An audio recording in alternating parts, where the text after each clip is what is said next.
Have you ever wondered what it actually feels like to save the world, and then have absolutely nothing to do the next morning? That's the question nobody ever asks about Naruto Uzumaki. Every story about him ends the same way. The war is over, the enemy is defeated, the credits roll. But nobody sticks around to watch what happens when the hero wakes up 3 weeks later. The parades have stopped, the flowers have wilted, and the world just keeps turning without him. That's exactly where we're picking up. Because what you're about to watch isn't a war story.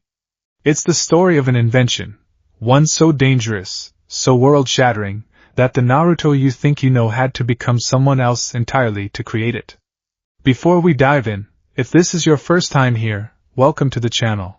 Hit that subscribe button and ring the bell, because this 10-chapter series is about to ask one of the biggest what-if questions we've ever covered. What if Naruto didn't just inherit power, but became the one who invented it? Let's begin. Konoha, 3 weeks after the Fourth Shinobi War. The village was rebuilding. Scaffolding climbed the sides of half-collapsed buildings like ivy made of wood and rope. Somewhere in the distance, hammers rang against nails in a rhythm that had become the new heartbeat of the village, steady, determined, alive. Children who had spent the war hiding in shelters now ran through rubble-strewn streets playing ninja, throwing pretend kunai at each other, shouting the names of heroes who, just weeks ago, had been fighting for their lives. And in the middle of all that healing, all that hope, Naruto Uzumaki couldn't sleep. It wasn't nightmares. He'd expected those, the kind of dreams that dragged him back to the battlefield, back to the moment he'd felt Kurama's chakra roaring alongside his own, back to Sasuke's Rinnegan flashing in the dark. But the nightmares hadn't come. Instead, something stranger had taken their place. A restlessness that had no name, a hum beneath his skin that wouldn't let him rest. He sat up in bed for the third night in a row, staring at his own hands in the moonlight spilling through the window of his apartment. Hands that had once punched 10 tails and powered Madara across dimensions. Hands that, just a month ago, hadn't been strong enough to protect a single person he loved without borrowing someone else's strength to do it. Whose power was that, really? He thought. Kurama's. Minato's chakra. 6 paths sage power handed to me by the sage of 6 paths himself. Even my sage mode came from toads who trained me because my father asked them to. For the first time in his life, sitting alone in the dark, Naruto Uzumaki asked himself a question that had nothing to do with saving the world. What have I actually built myself? It wasn't self-pity. Naruto didn't do self-pity, not anymore, not after everything. It was something closer to hunger. The same hunger that had once made a lonely, orange jumpsuit kid with no clan and no bloodline stare at Sasuke Uchiha's Sharingan and Neji Hyuga's Byakugan, and wonder what it would feel like to be born, powerful instead of having to claw his way there one bruise at a time. He'd made peace with that a long time ago. He didn't need a Kekkei Genkai. He had become strong enough that it didn't matter. But lately, a new thought had been circling his mind like a moth around a lamp, and it refused to leave him alone. What if I could build one anyway? Not for me. For everyone who never got the chance I didn't get either. He threw off his blanket and got dressed in the dark. The Uzumaki archive had only recently been fully excavated, a project overseen jointly by Kakashi's administration and what remained of the old sealing division, working to catalog everything salvaged from Yuzushiobiku's ruins and everything the Uzumaki clan had smuggled into Konoha generations ago when they allied with the Senju. Most of it sat in dusty storage, waiting for scholars who had better things to do in a village still rebuilding its hospital wing. Naruto had a key. Technically, he wasn't supposed to use it alone, without supervision, at 2 in the morning. Technically, a lot of things Naruto did weren't supposed to happen, and somehow the world kept turning anyway. The vault beneath the old Uzumaki annex smelled like dust and old paper and something else. Something Naruto could only describe as chakra that had been sitting still for too long, thick and stale in the air like a held breath waiting to be released. Shelves of scrolls stretched in every direction, some so old the ink had faded to ghost lines on brittle parchment, others sealed in protective storage tags that pulsed faintly when Naruto's own chakra passed near them, recognizing him as kin, recognizing him. That still gave him chills, every single time. He wandered the shelves with a small lamp in one hand, running his fingers along spines and labels written in a script that was half formal Fuinjutsu notation and half something more personal. Notes. corrections, exclamation points scratched into the margins by ancestors he never met but somehow still felt connected to, blood memory whispering through ink and paper. If any of you are watching me right now, he thought, half joking, half desperate, I could really use some help. That's when he found it. Tucked between two much larger scrolls, practically hidden, like whoever filed it hadn't wanted it easily found, was a slim, unassuming scroll bound in faded red thread. No title. No author. Just a single seal stamped on the outside, 3 interlocking spirals, each a different color where the ink hadn't fully faded, one that might once have been orange like fire, one blue like water, one that had gone a strange, unreadable gray. Naruto's hands were shaking slightly as he untied the thread. Inside, the handwriting was cramped, urgent, like the writer had been working against a deadline only they could see. Naruto squinted in the lamplight, piecing together the old script. On the theory of compound nature transformation, he read aloud, slowly, mouthing the unfamiliar formal terms. Preliminary notes, only. Not for practical application. The risk of catastrophic chakra rejection is. The rest of that line was burned away, a scorch mark eating through the parchment like something, or someone, had tried to destroy the scroll and only half succeeded. Naruto sat down right there on the cold stone floor, lamp balanced on his knee, and kept reading. What he found over the next 2 hours would change everything. Okay, quick pause here, because I need you to understand something before we go further, and honestly, if you already know your Fuinjutsu lore, feel free to skip ahead 30 seconds. For everyone else, Kekkei Genkai bloodline limits are supposed to be things you're born with. The Sharingan, the Byakugan, would release.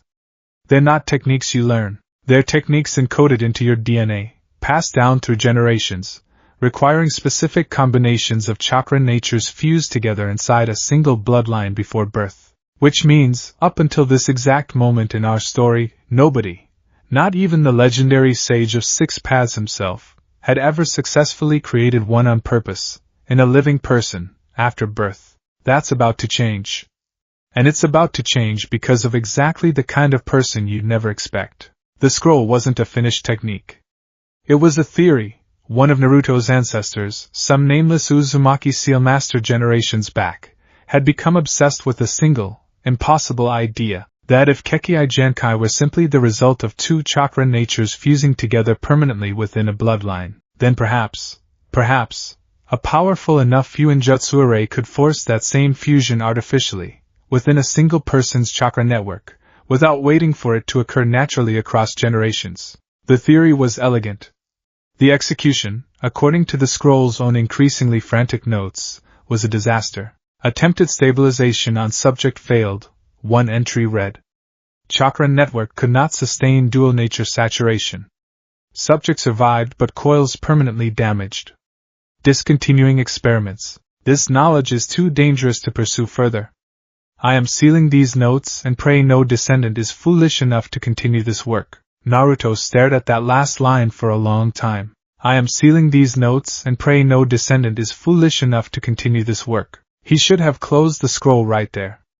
He knew that, somewhere in the rational part of his brain that had learned, the hard way, over and over, that just because something was possible didn't mean it was wise. But there was another part of him, louder, the part that had once stood in front of the strongest shinobi alive and refused to accept impossible as a real word. And that part of him was already doing the math in his head. She failed because she didn't have the chakra reserves to sustain a forced fusion.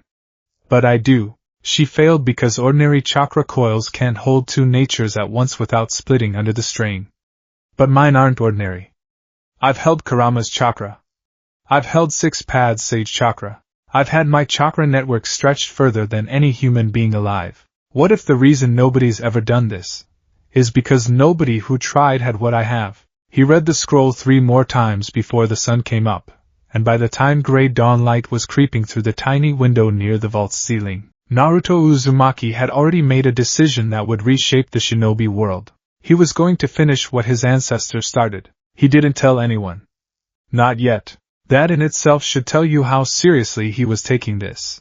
Because if you know Naruto, you know he tells everyone everything, usually loudly, usually while eating. But this felt different. This felt like something he needed to prove to himself before he let anyone else's doubt near it. He spent the next 4 days in near total secrecy, splitting his time between D-rank missions to keep up appearances and long nights back in the vault, cross-referencing his ancestors' notes with every other Fuinjutsu text he could get his hands on.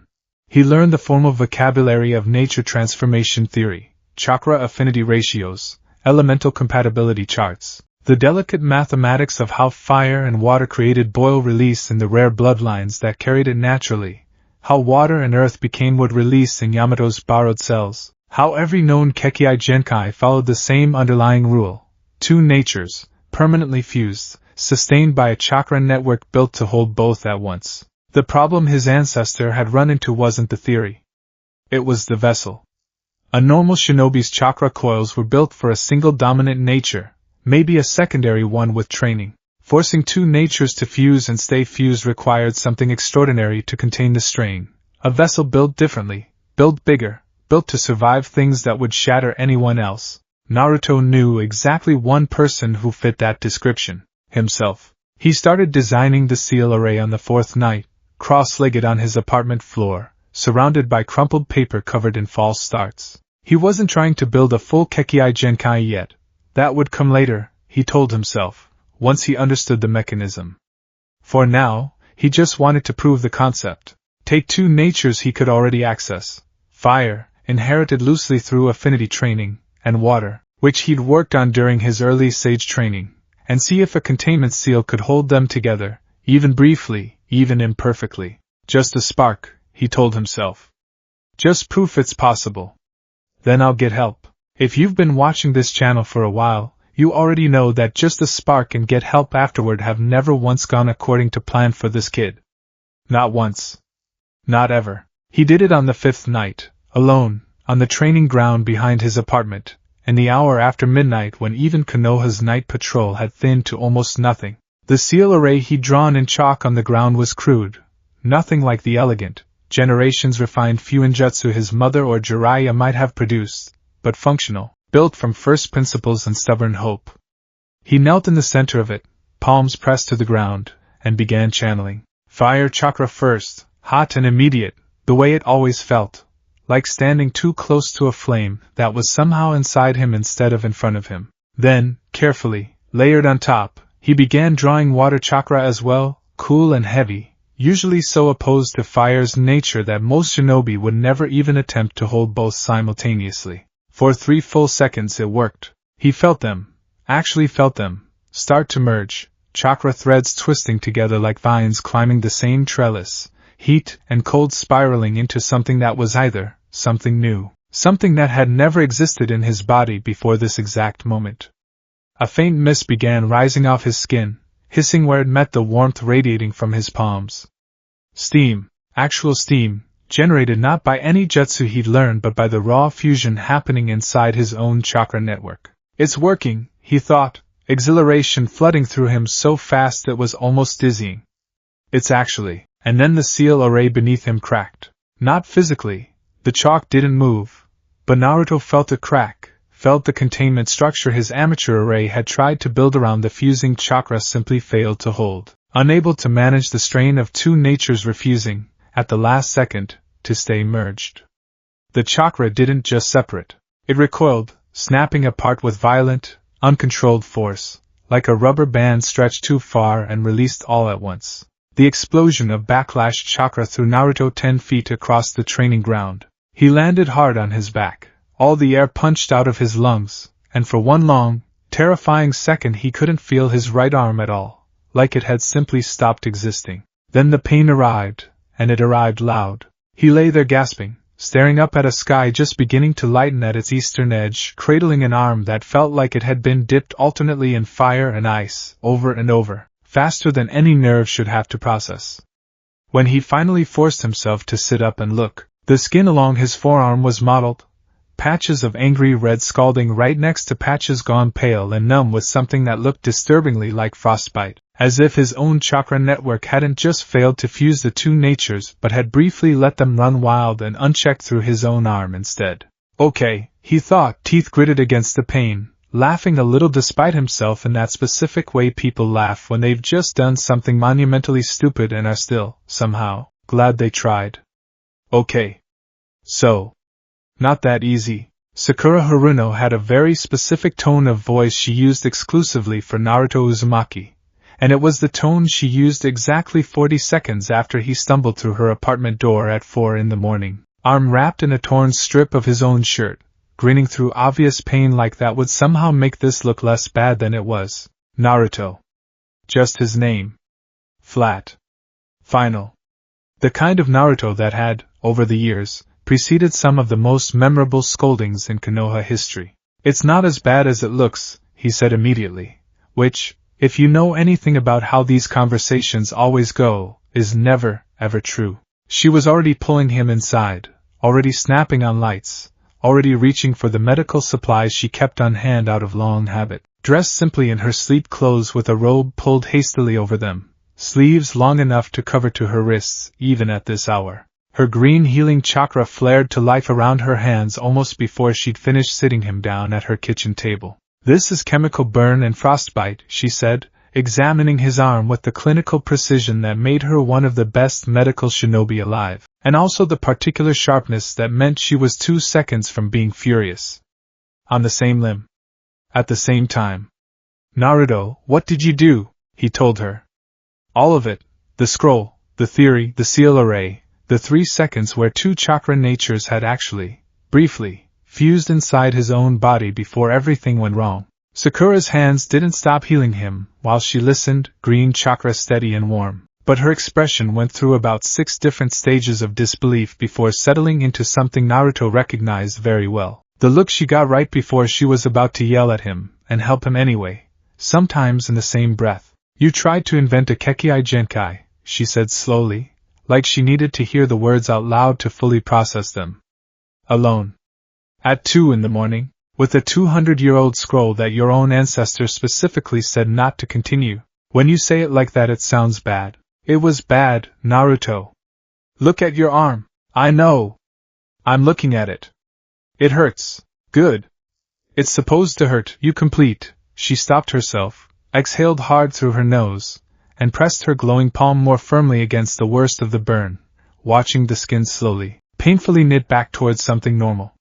For a while, neither of them said anything, the only sound the faint hum of her chakra and Naruto's occasional wince. It worked though, he said quietly, after the silence had stretched long enough. For 3 seconds.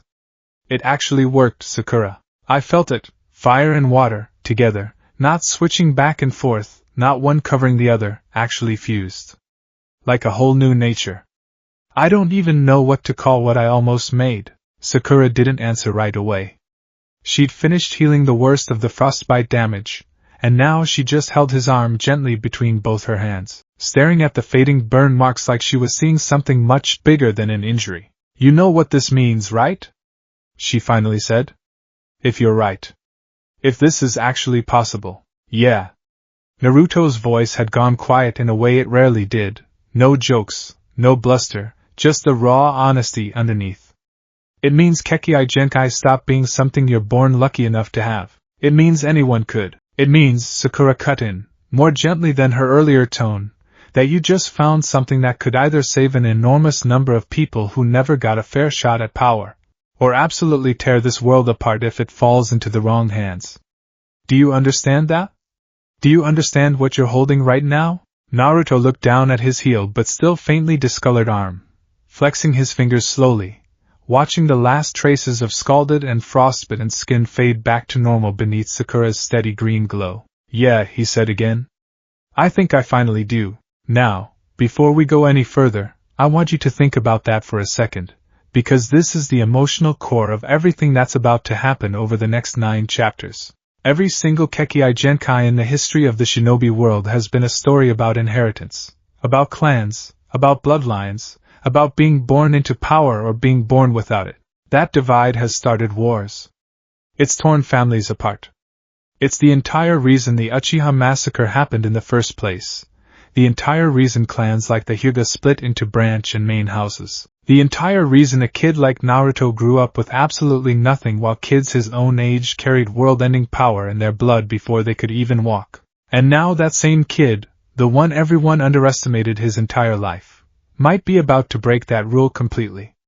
Not by inheriting power. By manufacturing it. By becoming, for the very first time in shinobi history, not the heir to a Kekkei Genkai, but its inventor. If that idea excites you even half as much as it excites me, make sure you're subscribed, because this is only chapter 1 of 10, and things are about to escalate fast. Sakura made him promise, actually promise, pinky and everything, the way they used to as kids, before the world had taught them both exactly how heavy a broken promise could feel, that he wouldn't attempt anything like this alone again. If he was really going to pursue this, he needed people, real theoretical backup.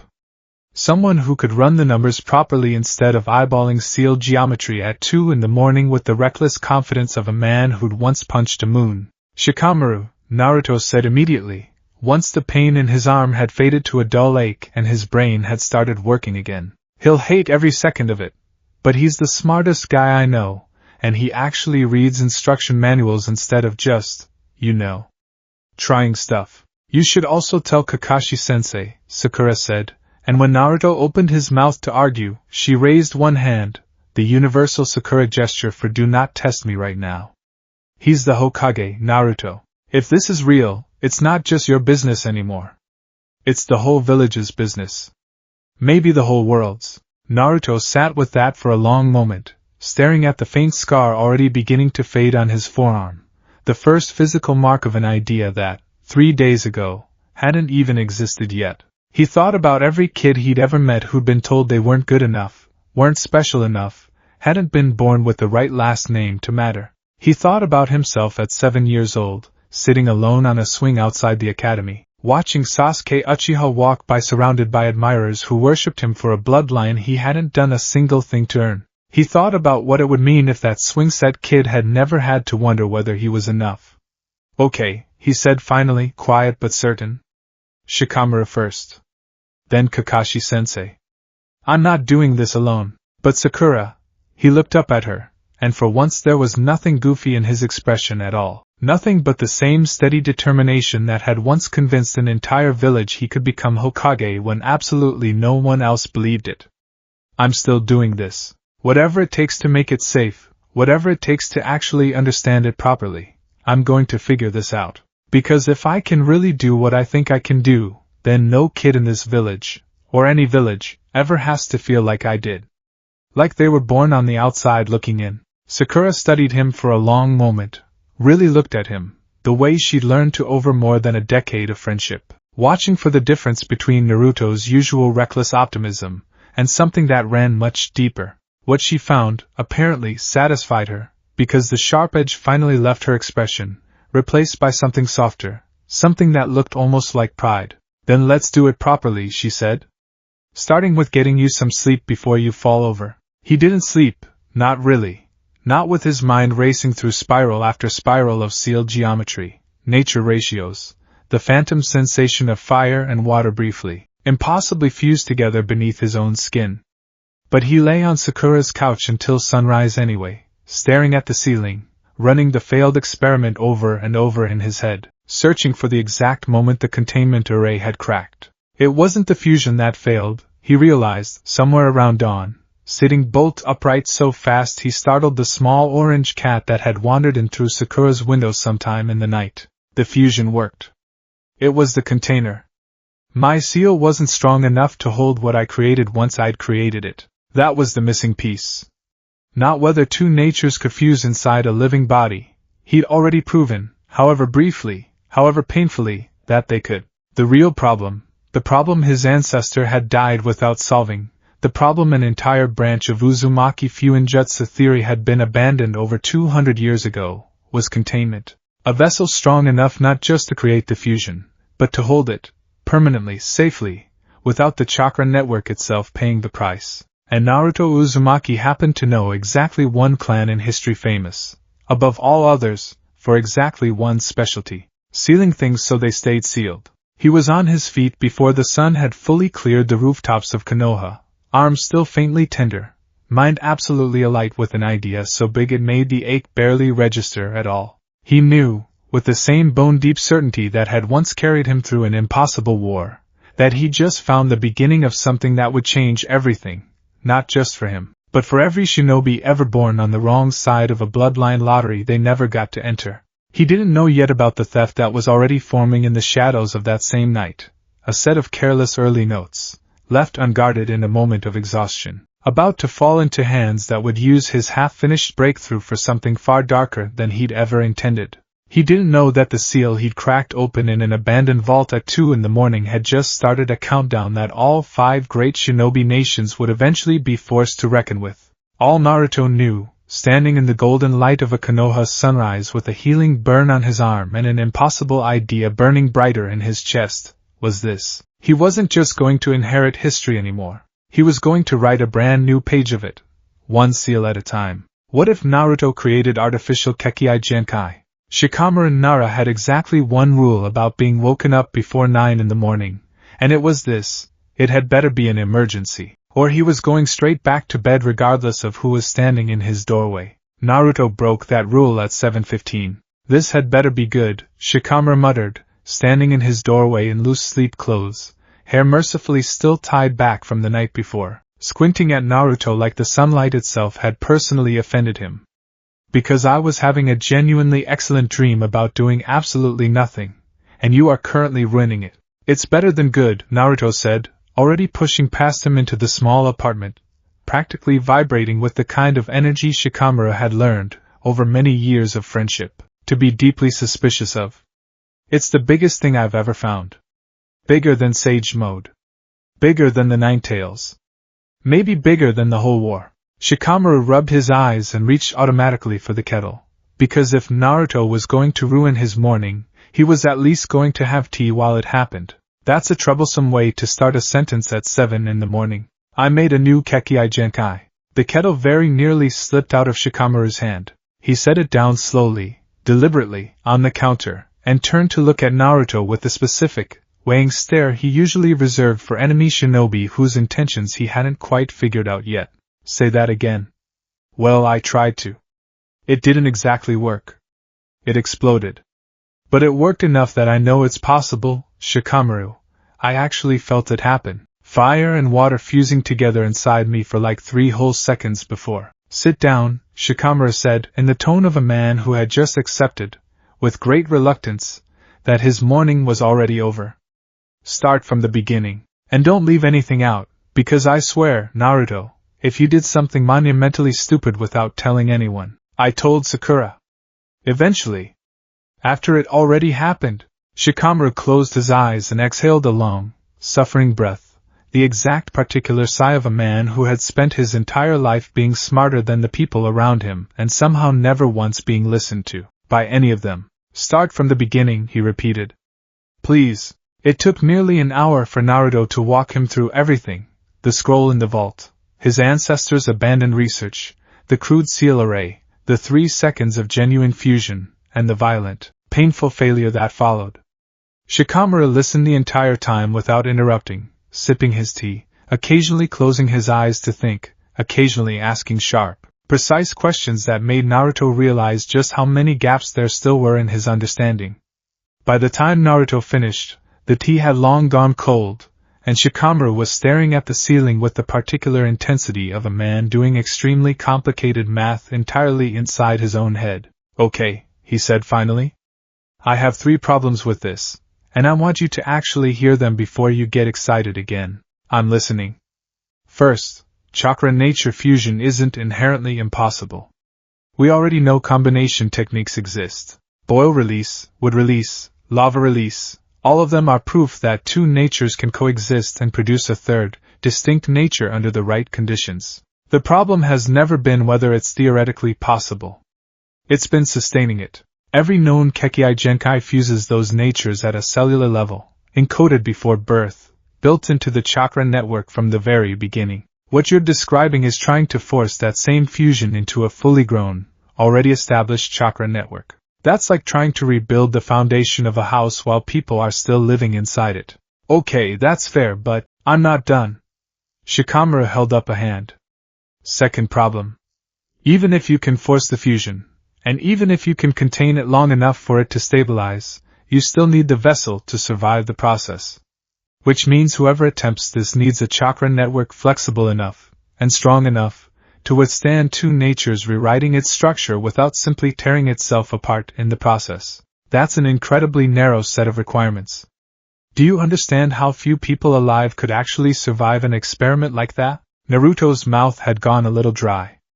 I survived it. You survived 3 seconds of an amateur seal array falling apart, Shikamaru said, not unkindly, but with the blunt honesty only a true friend could get away with. You didn't survive a full, permanent fusion.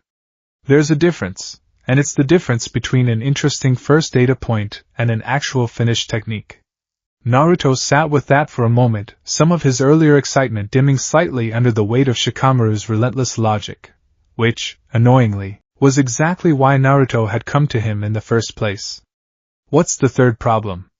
Shikamaru's expression shifted, something more serious settling behind his eyes. The third problem isn't scientific. It's political. And it's the one that actually scares me. What do you mean? I mean, Shikamaru said slowly, that Kekkei Genkai have never just been techniques, Naruto. Their status. Their inheritance. They're the entire reason the Uchiha ended up isolated inside their own village until it destroyed them. They're the reason the Hyuga split a family in half with a caged bird seal. Bloodline limits aren't just power, they're leverage. Political, social, military leverage that clans have used for centuries to secure position, alliances, marriages, entire dynasties. If you make it possible to manufacture that leverage from nothing, for anyone at any time. He didn't finish the sentence. He didn't need to.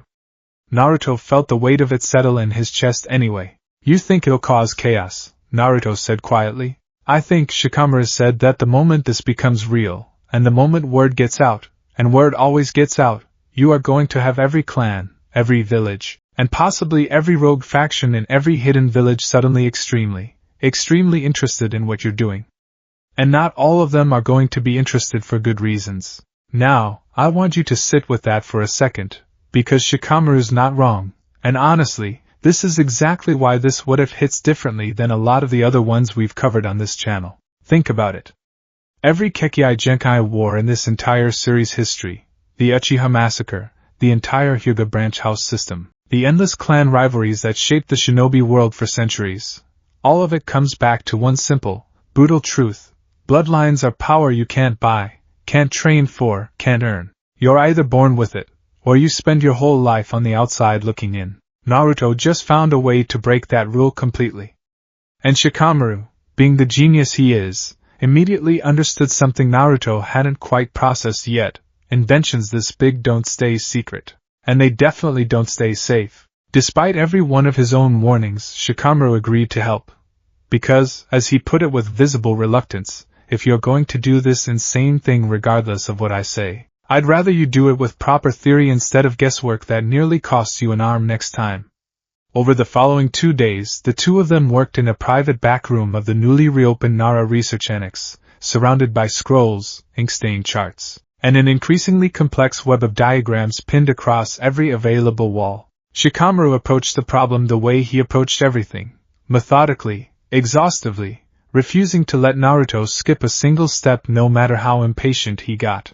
We need to properly map the failure point first, Shikamaru said, tapping the corner of a diagram depicting Naruto's original seal array, painstakingly reconstructed from his description. Your original array tried to force the fusion and contain it using the same structure simultaneously. That's the mistake. You need two separate functions working together, one array to actively drive the fusion process, and a second, independent containment lattice built specifically to absorb and stabilize the resulting chakra signature once it starts forming. Right now you're asking one seal to do two incompatible jobs at once. So, like a two-layer system, Naruto said slowly, working through it. One seal to push the natures together, another to hold them once they're actually fused. Exactly. And the containment lattice needs to be adaptive. It can't be a fixed structure, because the resulting chakra signature from a nature fusion isn't going to behave predictably. It needs to flex around whatever new nature actually forms, the same way a living chakra network naturally would if the fusion had happened from birth instead of being forced. Naruto stared at the diagram for a long moment, something clicking into place behind his eyes. That's basically what the Uzumaki clan's whole sealing tradition already specializes in, isn't it? Adaptive containment. Living seals. That's the entire foundation of everything my clan's ever been famous for. Shikamaru allowed himself a small, tired smile, the first genuine one since Naruto had woken him up 2 days earlier. See, this is why I agreed to help. You're not actually as dense as you look. You're describing exactly the theoretical foundation we need. Your clan's entire sealing tradition is built around containing things that resist containment, tailed beasts, in particular. If anyone in the shinobi world has the theoretical toolkit to build an adaptive containment lattice capable of holding a forced chakra nature fusion, it's an Uzumaki. So it's possible. I didn't say that. Shikamaru held up a warning hand. I said the theory checks out. Theory checking out and a technique actually working safely in practice are two very different things, and you already found that out the hard way with your arm. But, he paused, glancing at the wall of diagrams they built together, something like genuine scientific curiosity finally breaking through his usual guarded caution. I'll admit, if this works, if you can actually pull this off safely, it would be one of the single greatest breakthroughs in the history of Fuinjutsu. Maybe in the history of the shinobi world. They spent the better part of a full day refining the two-layer array, testing partial constructions on inanimate objects first, scraps of wood and stone infused with borrowed chakra, watching how the containment lattice held or failed to hold under controlled, low-stakes conditions. Slowly, painstakingly, the failures got smaller. The containment held longer. By the second evening, Shikamaru was cautiously, if reluctantly, satisfied that the theoretical framework was sound enough to attempt on a living subject. Which meant, of course, that it was time for the conversation Naruto had been quietly dreading. We need to tell Kakashi-sensei, Shikamaru said, setting down his brush and looking at Naruto with the flat, unyielding certainty of someone who had already made up his mind. Before you attempt this again, not after. I know, Naruto admitted.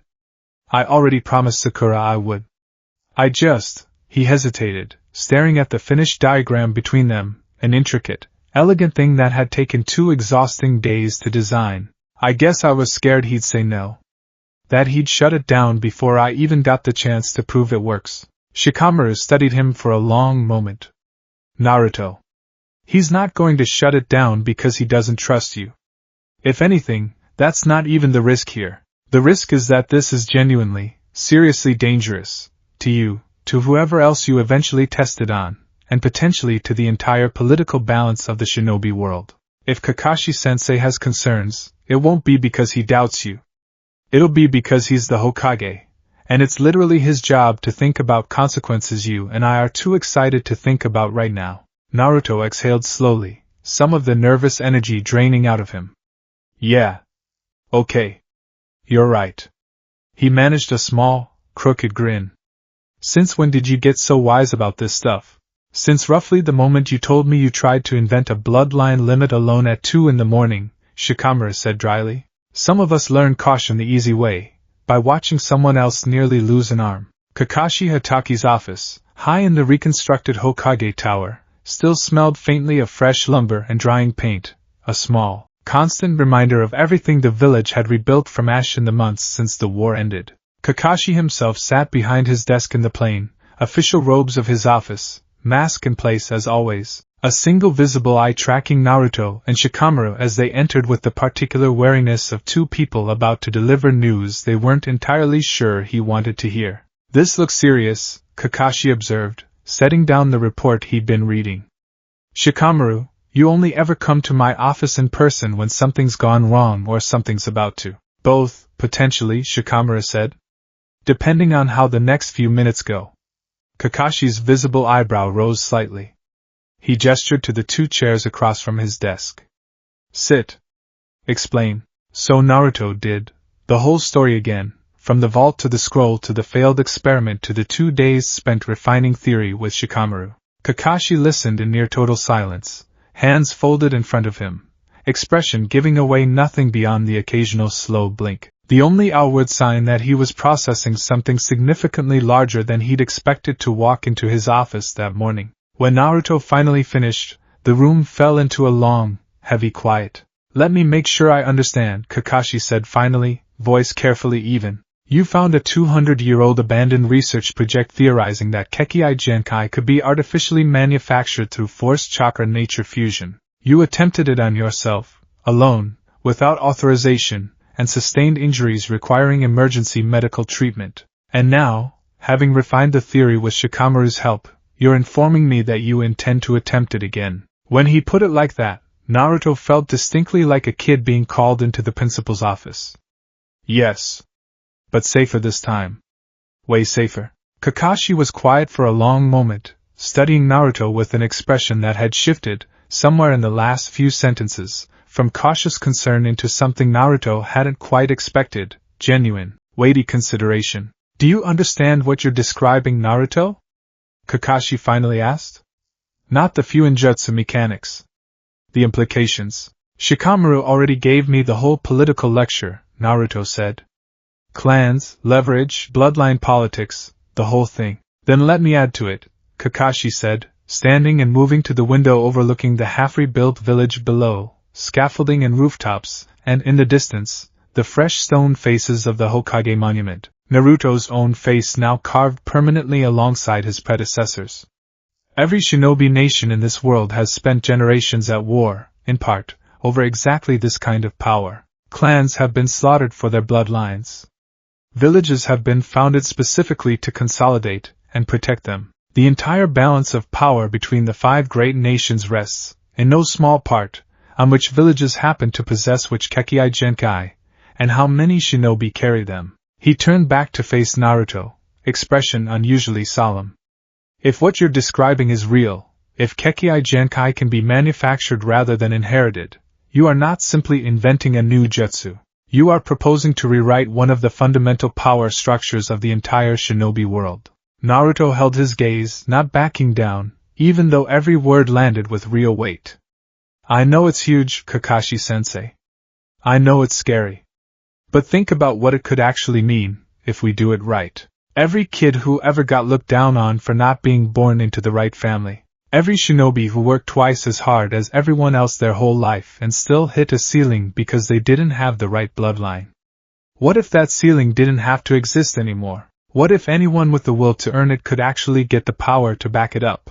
Kakashi studied him for a long moment, and something in his single visible eye softened, just slightly, the way it always did when Naruto managed, yet again, to articulate exactly the kind of idealism that had once made an entire village believe in a boy nobody had believed in before. "You sound like your father," Kakashi said quietly.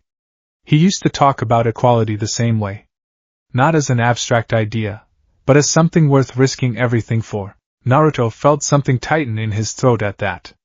"Is that a yes?" Kakashi returned to his desk, sitting back down slowly, weighing something behind his expression that Naruto couldn't quite read. "It's a conditional yes," he said finally. "You will not attempt this again without full medical supervision. Sakura, and at least one other senior medical nin, present at all times during any experimental attempt. Shikamaru continues refining the theoretical framework and reviews every seal array before it's used, no exceptions. And," he held up a hand as Naruto opened his mouth to celebrate too early, "you keep this contained to a small, trusted circle for now. No public announcements. No village-wide records beyond what's necessary for oversight. If this is real, Naruto, the entire shinobi world is going to want to know about it eventually. But I would very much prefer we understand exactly what we've created before we tell anyone else that it exists." Naruto grinned, wide and genuine, some of the tension of the last several days finally breaking loose. "Yes. Okay. Deal. Thank you, Kakashi-sensei." "Don't thank me yet," Kakashi said, and there was something almost weary in his voice, the particular exhaustion of a man who had learned, over many years, exactly how quickly Naruto's good intentions had a tendency to spiral into village-sized emergencies. "Thank me if this actually works without anyone else losing an arm. Alright, quick breather here," because I know some of you are already yelling at your screen wondering when we're finally going to get to solar release, and don't worry, we're almost there. But I want you to notice something about this conversation, because it's honestly one of my favorite parts of this whole what-if premise. Kakashi doesn't say no. He doesn't shut this down out of fear, even though every instinct probably tells him he should. He says yes, carefully, conditionally, but genuinely, because deep down, he understands exactly what Naruto's chasing here. This isn't about power for power's sake. It's about closing a gap that's caused generations of pain in the shinobi world. And that's exactly the kind of idealism this entire series has always been built around. Okay. Now let's get to the good part. They attempted the second experiment 4 days later, in a reinforced testing chamber deep beneath the newly rebuilt Konoha Hospital, a space originally designed for volatile medical procedures and dangerous jutsu testing, its walls lined with chakra-absorbent seals specifically designed to contain exactly the kind of catastrophic backlash Naruto had experienced the first time. Sakura stood ready at the edge of the chamber, medical chakra already primed, a second senior medic, an experienced older woman named Chiyoko, dressed in the simple, high-collared uniform of the hospital's advanced trauma division, positioned at the opposite side of the room with a full emergency kit laid out and ready. Shikamaru stood near the entrance with the finalized seal array diagram in hand, triple-checking every line and symbol one final time before giving the go-ahead. Kakashi himself observed from a raised platform above, arms crossed, expression unreadable behind his mask. Naruto knelt in the center of the chamber, the newly refined two-layer seal array painted with meticulous care directly onto the reinforced stone floor beneath him. One inner spiral designed to actively drive the fusion process, a second, larger lattice surrounding it built to flex and adapt around whatever new chakra signature emerged. Remember, Shikamaru called from the doorway, voice carrying clearly across the chamber, ease into it. Don't force the merge the way you did last time. Let the array do the work. Your job is just to feed it steady, controlled chakra of both natures and let the lattice handle the fusion itself. Got it, Naruto called back, and if his voice carried just the faintest tremor of nerves beneath the confidence, nobody in the room blamed him for it. He closed his eyes, settled his breathing, and began. Fire chakra first, warm, familiar, easy to summon after years of training. Then, slowly, carefully, he layered wind chakra alongside it, a nature he'd worked with extensively ever since his early Raisen Shuriken training, sharp and cutting where fire was warm and consuming. This time, he chose differently than before. Not fire and water again. This time, he and Shikamaru had spent an entire evening working through the theoretical compatibility charts, searching for a pairing more likely to succeed on a first controlled attempt.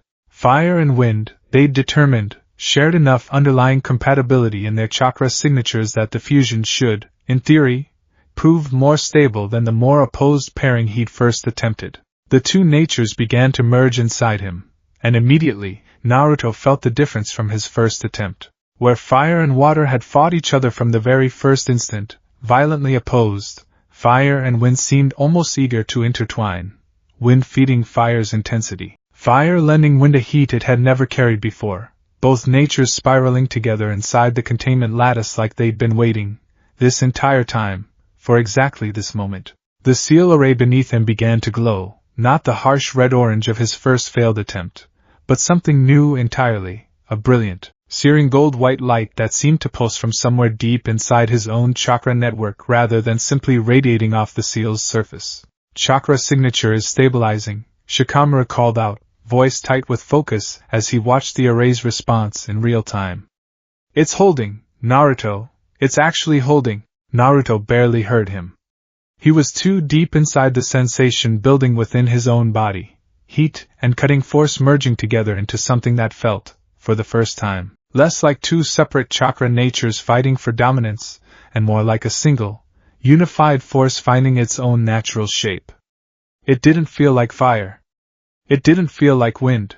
It felt like something else entirely. Something with its own weight, its own texture, blazing and sharp and utterly unlike anything he'd ever channeled before. The light around him intensified, gold-white and searing, until it filled the entire chamber, forcing Sakura and Chiyoko to shield their eyes even from a distance. And then, as suddenly as it had built, it stabilized. Naruto opened his eyes to find his own hands wreathed in radiant, blazing light, not fire, not wind, but something entirely new, crackling with searing heat and razor-edged force in equal measure. He raised one hand slowly, watching in awe as the light responded to his will, condensing into a small, controlled orb of pure destructive brilliance hovering just above his palm. It worked, he breathed, staring at the light with wide, disbelieving eyes. Shikamaru. It actually worked. For a long moment, nobody in the chamber said anything at all. Then Shikamaru, of all people, let out a short, disbelieving laugh, the kind of sound that escaped him only in moments of genuine, overwhelming shock. You actually did it, he said, staring at the light radiating from Naruto's outstretched palm. You actually, genuinely did it.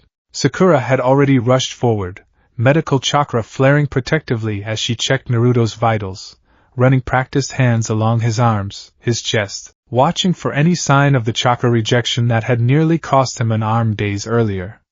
But this time, there was nothing, no scalding heat, no creeping frostbite, no sign of his chakra network straining against something it couldn't hold. The fusion had settled into him cleanly, seamlessly, like it had simply always belonged there. His chakra signatures completely stable, Sakura said, disbelief evident in her own voice as she studied the readings. It's not fighting him at all.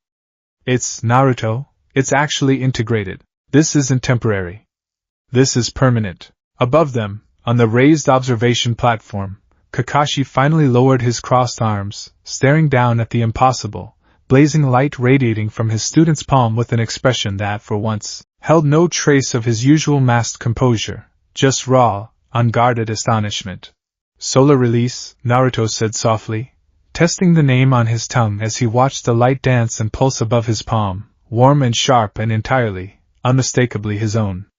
I'm calling it solar release. And there it is. Right there, in that reinforced chamber beneath Konoha Hospital, Naruto Uzumaki just became the first person in recorded shinobi history to successfully, permanently manufacture an entirely new chakra nature inside his own body. Not inherited. Not borrowed. Built. By his own hands through his own clan's forgotten sealing tradition, refined by his own effort and his friends' help. This is the moment everything changes. Because word about something this big never stays contained for long, no matter how careful you are, no matter how few people know. And somewhere out there, forces are already moving that Naruto hasn't even considered yet. The celebration in Kakashi's office that evening was subdued, more relief than triumph, for exhausted people sharing quiet cups of tea around the Hokage's desk while Naruto flexed his glowing hand under the lamplight, still faintly awestruck by the light dancing across his own fingers. We need protocols, Shikamaru was saying, already sketching notes even as he sipped his tea. Mind clearly still racing through implications the rest of them hadn't caught up to yet. Safety documentation. A proper research log. If this is going to continue, we can't keep operating off scraps of theory and improvised seal arrays. We need this done right, from the ground up. Agreed, Kakashi said. Starting tomorrow, this becomes an official, classified research project under my direct oversight. Sakura, I want you and Chiyoko developing full medical protocols for any future attempts. Shikamaru, formalize the theoretical framework into something reproducible. Something that doesn't rely entirely on Naruto's specific chakra reserves. He glanced toward Naruto, something both proud and deeply cautious in his single visible eye. And Naruto, I want your full research notes, everything from that original scroll onward, properly archived and secured. Effective immediately. Naruto nodded, still faintly distracted by the last lingering traces of golden light flickering at his fingertips. Yeah. Of course. I'll bring everything in first thing tomorrow. It was, in hindsight, the one promise in this entire story that Naruto would never get the chance to keep. He returned to his apartment well past midnight, exhausted in the deep, satisfying way that came only after achieving something genuinely, impossibly difficult. His scattered research notes, the original scroll's translated theory, his own early sketches, Shikamaru's refined sealed diagrams, everything documenting 3 days of breakthrough discovery, sat exactly where he'd left them, spread across his kitchen table in careless, exhausted piles. He told himself he'd properly secure them in the morning, Once he'd gotten some real sleep for the first time in nearly a week. He was, after all, only human, brilliant, world-changing, history-making, but still, in the end, just a very tired young man who'd been awake for the better part of 3 days straight. He fell asleep on his couch within minutes, still faintly glowing at the fingertips even in rest, utterly unaware that his apartment window, the one he'd forgotten, in his exhaustion, to properly latch, had been left just slightly, dangerously ajar. He woke the next morning to golden sunlight streaming through that same window, and it took him nearly 10 full minutes, blinking blearily around his apartment, to realize that something on his kitchen table looked wrong. It took him only one more second, once he'd actually crossed the room and looked properly, to understand exactly what. His notes were gone. Not scattered. Not misplaced. Gone.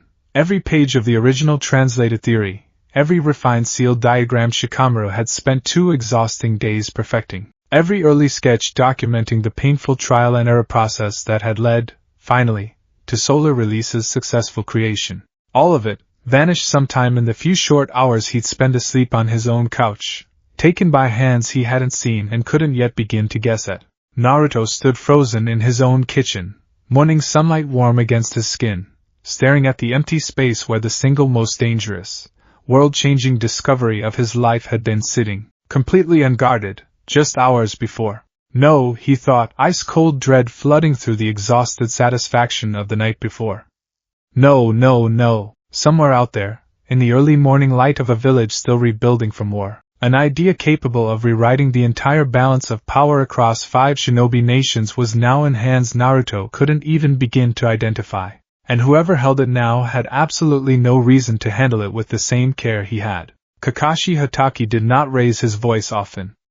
In all the years Naruto had known him, as a genin staring up at a masked jonin who read strange books at inappropriate moments, as a young man fighting alongside him through a war that nearly ended everything, and now as Hokage sitting behind a desk that still smelled faintly of fresh-cut lumber, Naruto could count on one hand the number of times Kakashi had genuinely, audibly lost his temper. This was one of them. You left it unsecured? Kakashi's voice cracked across the office like a whip, sharp enough that Shikamaru, standing near the door, actually flinched. Naruto, I gave you one instruction last night. 1. Secure the research. Bring it in first thing this morning. And instead you fell asleep with an entire kitchen table's worth of world-altering Fuinjutsu theories sitting behind an unlatched window. I know, Naruto said, and for once there was no defensive edge in his voice at all, just plain, miserable honesty. I know, Kakashi-sensei. I was exhausted, I wasn't thinking straight, and I completely messed up. I'm not going to make excuses. That, more than anything, seemed to take some of the wind out of Kakashi's anger. He exhaled slowly, dragging a hand down over his masked face, and for a moment he just looked tired in the specific way of a man who had inherited a village still healing from war, and now had to add this to the enormous pile of things threatening to unravel it further. Sit down, Kakashi said, quieter now. All of you. We need to figure out exactly how bad this is, and we need to do it fast. They sat. Sakura had arrived only minutes earlier, summoned the moment Naruto discovered the theft, and she still looked faintly out of breath. Sleeves of her medical coat rolled precisely to her wrists despite the urgency, hair pulled back tight. Shikamaru had the look of a man already 3 moves deep into a mental chess game with an opponent he couldn't see yet. Realistically, Shikamaru said, breaking the silence first, what was actually taken? Naruto, think carefully. Exactly what was on that table? Naruto forced himself to think past the sick, cold guilt sitting in his stomach and focus. The original scrolls translated notes. My early sketches from the first failed attempt. And, he hesitated, and the hesitation alone told the room everything they needed to know before he even finished the sentence. And what? Kakashi prompted. Your refined seal array, Naruto said quietly, looking at Shikamaru. The 2-layer containment lattice. The one that actually worked. Shikamaru's jaw tightened almost imperceptibly. So whoever took it doesn't just have a theory anymore. They have a working method. Incomplete. They don't have all the safety protocols we developed through trial and error. They don't have the medical monitoring framework. They don't have any of the contextual knowledge about why certain compatibility pairings succeed and others fail catastrophically.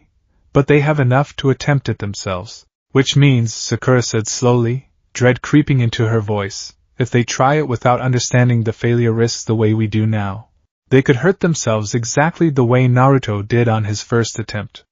Or worse. Or, Kakashi said grimly, they could succeed, with none of the caution we've built into this from the start. Both outcomes are dangerous. One kills the thief. The other creates a manufactured Kekkei Genkai controlled by someone with absolutely no oversight, no accountability, and since this was clearly a deliberate theft, not some opportunistic burglary, very likely, hostile intent. The room fell silent under the weight of that. Who could even know to look for something like that? Naruto finally asked. I only found the scroll 5 days ago. Nobody outside this room even knew it existed until I told you. That's exactly what worries me, Kakashi said. This wasn't random. Whoever broke into your apartment knew precisely what they were looking for, and they knew where to find it, on a night when you happened to have your most sensitive research sitting out in the open for the very first time. That's either an extraordinary coincidence or someone's been watching, Shikamaru finished quietly. Someone with intelligence-gathering capability inside Konoha itself. Which is a significantly worse problem than a random theft. Okay, pause here for a second, because I want you to really sit with how fast this spiraled. 1 chapter ago, Naruto was celebrating the single greatest breakthrough of his life. Now, less than 24 hours later, he's sitting in the Hokage's office facing the very real possibility that his invention, something he built specifically to help people, is already in the hands of someone who intends to use it for exactly the opposite reason. This is the tension that's going to define the rest of the series.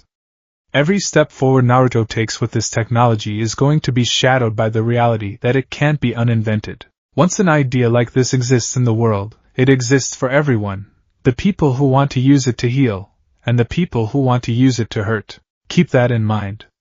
It's about to matter a lot sooner than you think. Kakashi ordered an immediate, quiet investigation, no village-wide announcement, nothing that might tip off whoever was responsible, just a small, trusted team of ANBU operatives working discreetly to trace any unusual activity near Naruto's apartment complex in the hours before the theft. In the meantime, life in Konoha continued, mostly unaware that anything had happened at all. Rebuilding continued, missions were assigned. The ordinary rhythm of a healing village carried on around 4 people carrying a secret heavy enough to reshape the world. Naruto, for his part, threw himself into the work with even greater intensity than before, not despite the theft, but because of it. If the technology was already out there, already vulnerable to misuse, then the only responsible path forward was to prove, as quickly and thoroughly as possible, exactly what it could accomplish when used properly. I want to try a real application, he told Sakura, 3 days after the theft, as they sat together in the reopened Konoha Hospital staff lounge, tea in hand instead of anything stronger, the room quiet in the early hours before the day's shift began. Not another test on myself. Something that actually shows what this can do for someone who needs it. Sakura studied him carefully over the rim of her cup. You're thinking about a volunteer. I'm thinking about someone who actually deserves the chance, Naruto said. Someone who's been held back their whole life by something they didn't choose, the same way I used to be. If we can show that this genuinely helps someone, safely, permanently, without hurting them, then it stops being some scary rumor about manufactured power, and it starts being what it's actually supposed to be. A second chance. Sakura was quiet for a long moment, turning her cup slowly between her hands. I might know someone, she finally said. Someone from my own division. You'd have to meet her first. But Naruto, if we do this, it has to be entirely her choice. Fully informed. No pressure, no matter how much you believe in this. Of course, Naruto said immediately. That's not even a question. Her name was Rin Ayam. No relation to the famous shinobi who'd once shared her first name, a coincidence she'd grown quietly tired of explaining over the years. She was 22 years old, a fully qualified medical nin attached to Konoha Hospital's Emergency Response Division, and she had, by every account Sakura gave, one of the sharpest analytical minds in her entire graduating class. She also had chakra coils so naturally unstable that every advanced medical technique she attempted came at enormous personal cost, chakra exhaustion after even routine procedures, a chronic inability to sustain the kind of prolonged, high-precision output that frontline combat medicine demanded. It wasn't a lack of skill. It wasn't a lack of dedication. It was simply the body she'd been born into. One that had never quite been built for the career she'd wanted with her whole heart since she was old enough to understand what medical need did. I've read every medical text in this hospital twice, Rin told Naruto and Sakura, sitting across from them in a private consultation room, her posture straight-backed and formal, the high collar of her medical uniform buttoned neatly to her throat, sleeves falling to her wrists in the same modest, practical style every hospital staff member wore on duty. I can diagnose faster than almost anyone in my division. I know exactly what needs to be done in an emergency, exactly which technique, exactly which dosage, exactly which sequence of hand seals. And every single time, my own chakra gives out before I can finish executing it properly, because my coils simply weren't built to sustain that kind of load.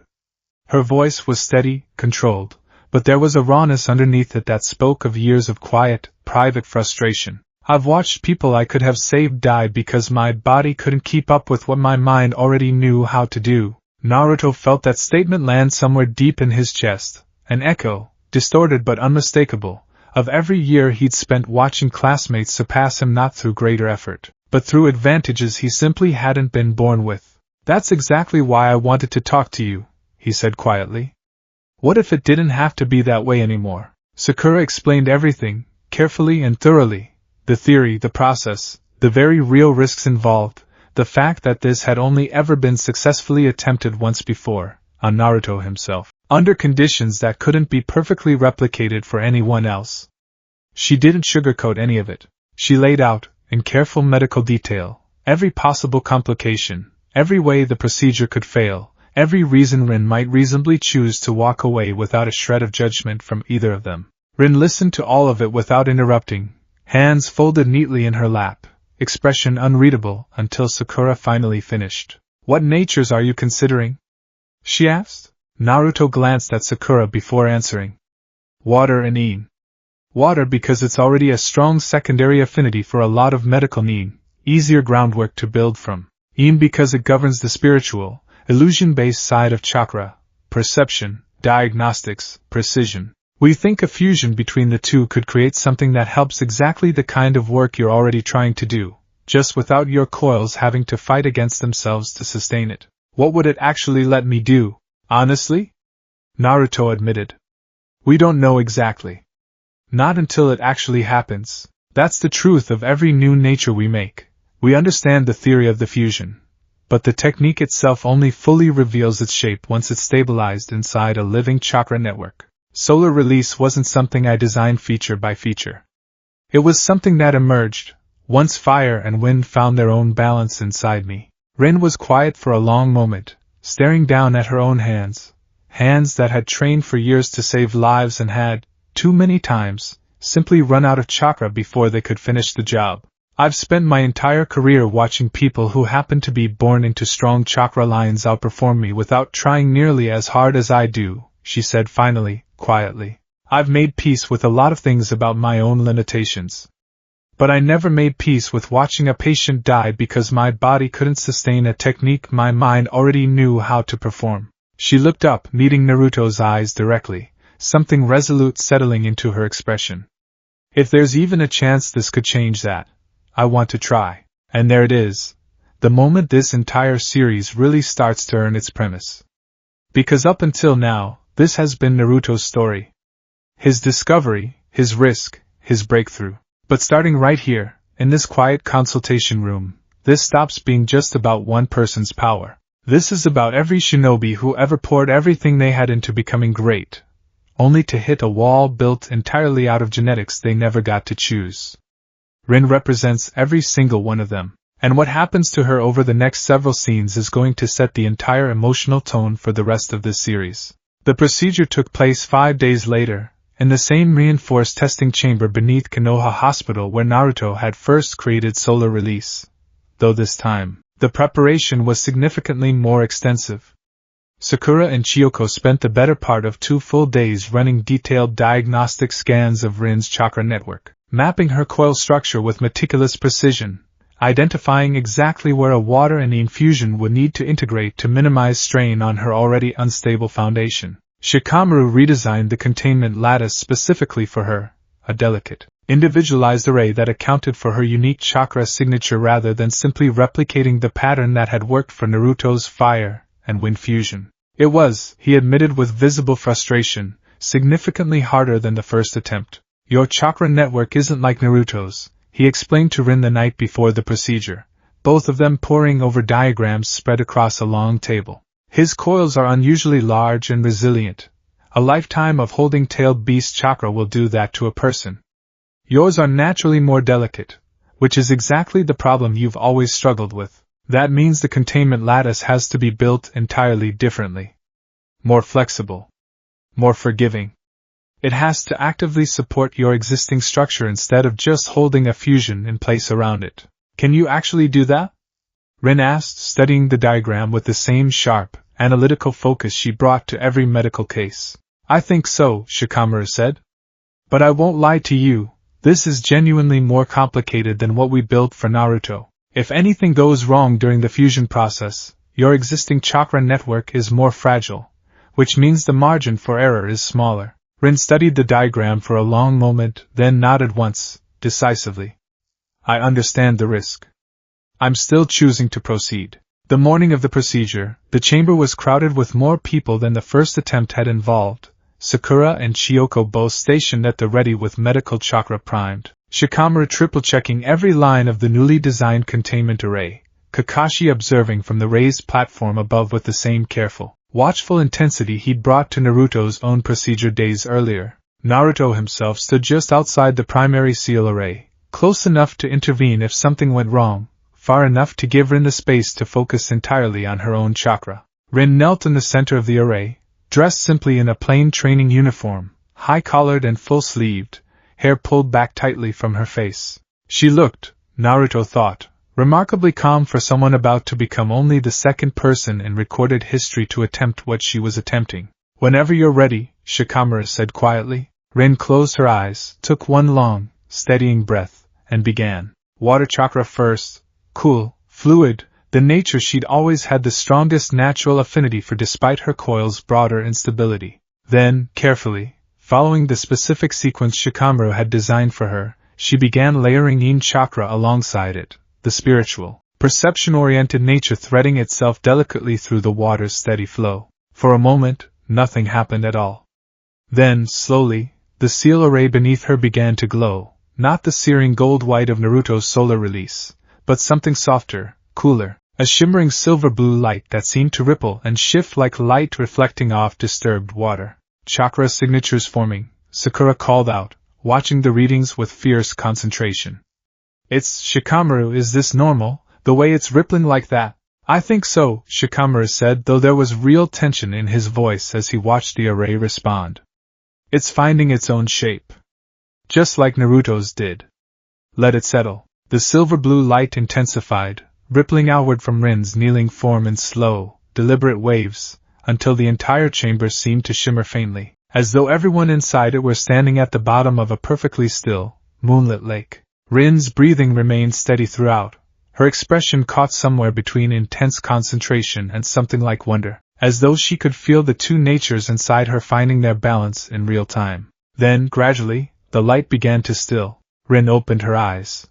For a long moment, she simply knelt there, staring down at her own hands, where a faint, silvery shimmer still clung to her skin like water that refused to evaporate. Slowly, almost experimentally, she raised one hand and focused, and the air just above her palm rippled, distorted, and resolved into something that looked, impossibly, like a perfect reflection of the chamber around her, hanging suspended in empty space. It's a mirror, she breathed, staring at the impossible, floating reflection above her palm.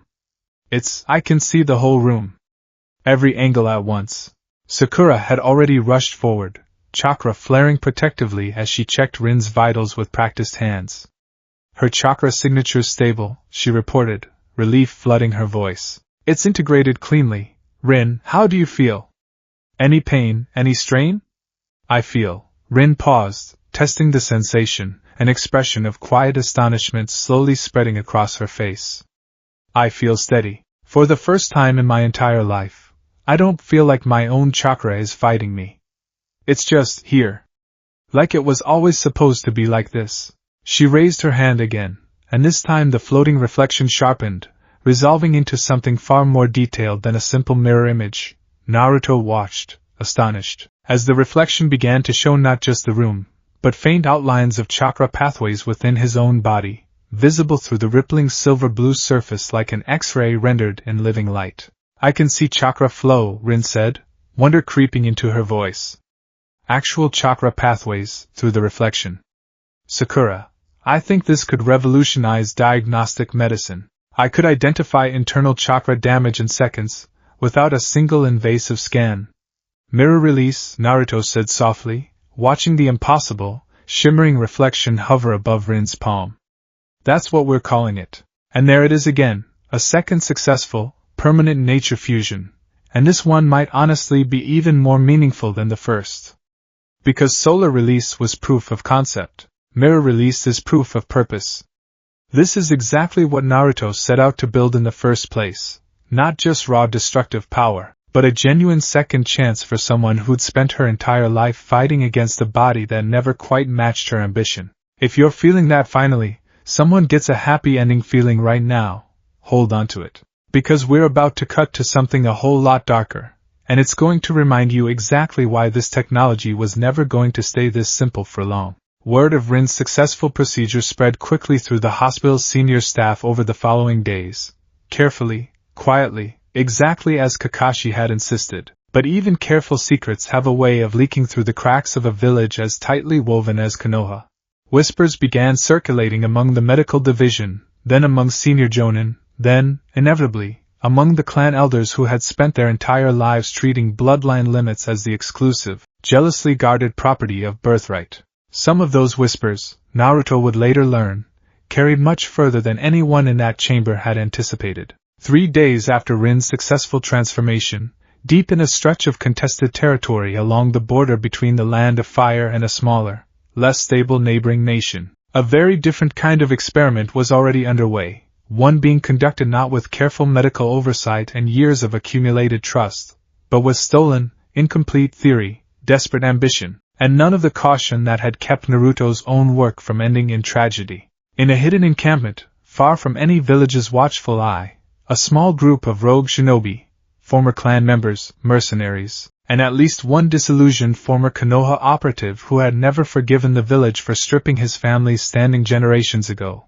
gathered around a crude seal array, working from photographed pages of Shikamaru's stolen containment lattice diagram, adapting it with none of the medical safeguards that had protected Rin. Their volunteer, a young man barely out of his teens, driven by the same hunger for stolen legitimacy that had once driven so many desperate, disenfranchised shinobi throughout history, knelt in the center of their own crude array, watching with equal parts terror and desperate hope as the ritual began. They didn't have Sakura's medical expertise.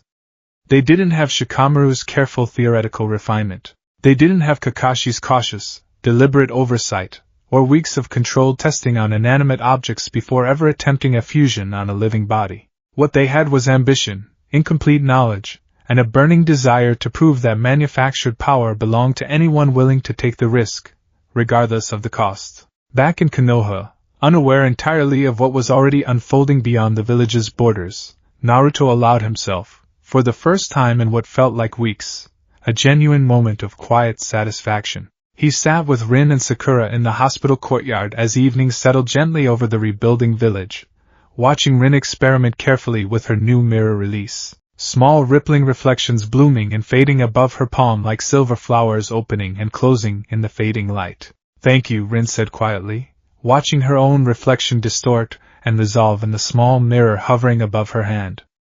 "I know I already said it, but I mean it, Naruto. You gave me something I genuinely never thought I'd have." "You earned it," Naruto said simply. "I just gave you the chance. You're the one who spent your whole life ready for it." Sakura, watching the two of them with a small, genuine smile, allowed herself a rare moment of optimism. If this is what the technology can actually do, she said quietly, then maybe Shikamaru's worst fears don't have to come true. Maybe this really can be something that helps people, more than it ever hurts them. Naruto wanted, more than almost anything, to believe that completely. He didn't yet know about the encampment beyond the border, or the desperate volunteer kneeling in a crude, unsafeguarded seal array built from his own stolen research. He didn't know that, in that exact moment, hundreds of miles away, something was about to go catastrophically, irreversibly wrong. He would find out soon enough. The messenger hawk arrived at the Hokage Tower just after midnight, carrying an emergency dispatch from a border patrol unit stationed near the contested territory. A brief, urgent report of unusual chakra readings detected hours earlier, readings so anomalous that the patrol captain had flagged them for immediate Hokage attention despite the late hour. Kakashi read the report twice in the lamplight of his office, his expression darkening with each line, before summoning Naruto, Sakura, and Shikamaru from their beds with the same urgency Naruto himself had once used to wake Shikamaru, days earlier, with news that had felt impossible at the time. There's been an incident near the border, Kakashi told them, voice tight and controlled in the way it only ever got when something had gone seriously wrong. A border patrol unit encountered a shinobi wielding chakra unlike anything they'd ever seen before. Two natures, fused, active simultaneously, but unstable. Wildly unstable. The patrol reports the enemy's own chakra network appeared to be actively harming him even as he fought, and yet he kept fighting anyway, as though he either couldn't feel the damage or didn't care. The room went very, very quiet. That's not possible, Shikamaru said slowly, though the careful, measured tone of his voice suggested he already suspected exactly what Kakashi was about to confirm. Nobody outside this room has the theoretical framework to attempt a fusion. Unless the stolen research already made it into someone's hands, Kakashi finished grimly. And unless they've already attempted the procedure themselves, without any of the safeguards we spent the last week and a half building. Naruto felt something cold settle deep in his stomach. The specific, sickening dread of watching a mistake he'd already made once threatened to repeat itself, this time on a scale he couldn't begin to control. Is the patrol okay? He asked quietly. 3 injured. 1 critical, Kakashi said. The enemy shinobi retreated before reinforcements arrived, but not before. He paused, studying the report one final time, expression grim. Not before demonstrating power significantly beyond what a standard genin, or even chunin should be capable of producing. Whatever fusion he managed to create, however unstable, it was genuinely dangerous.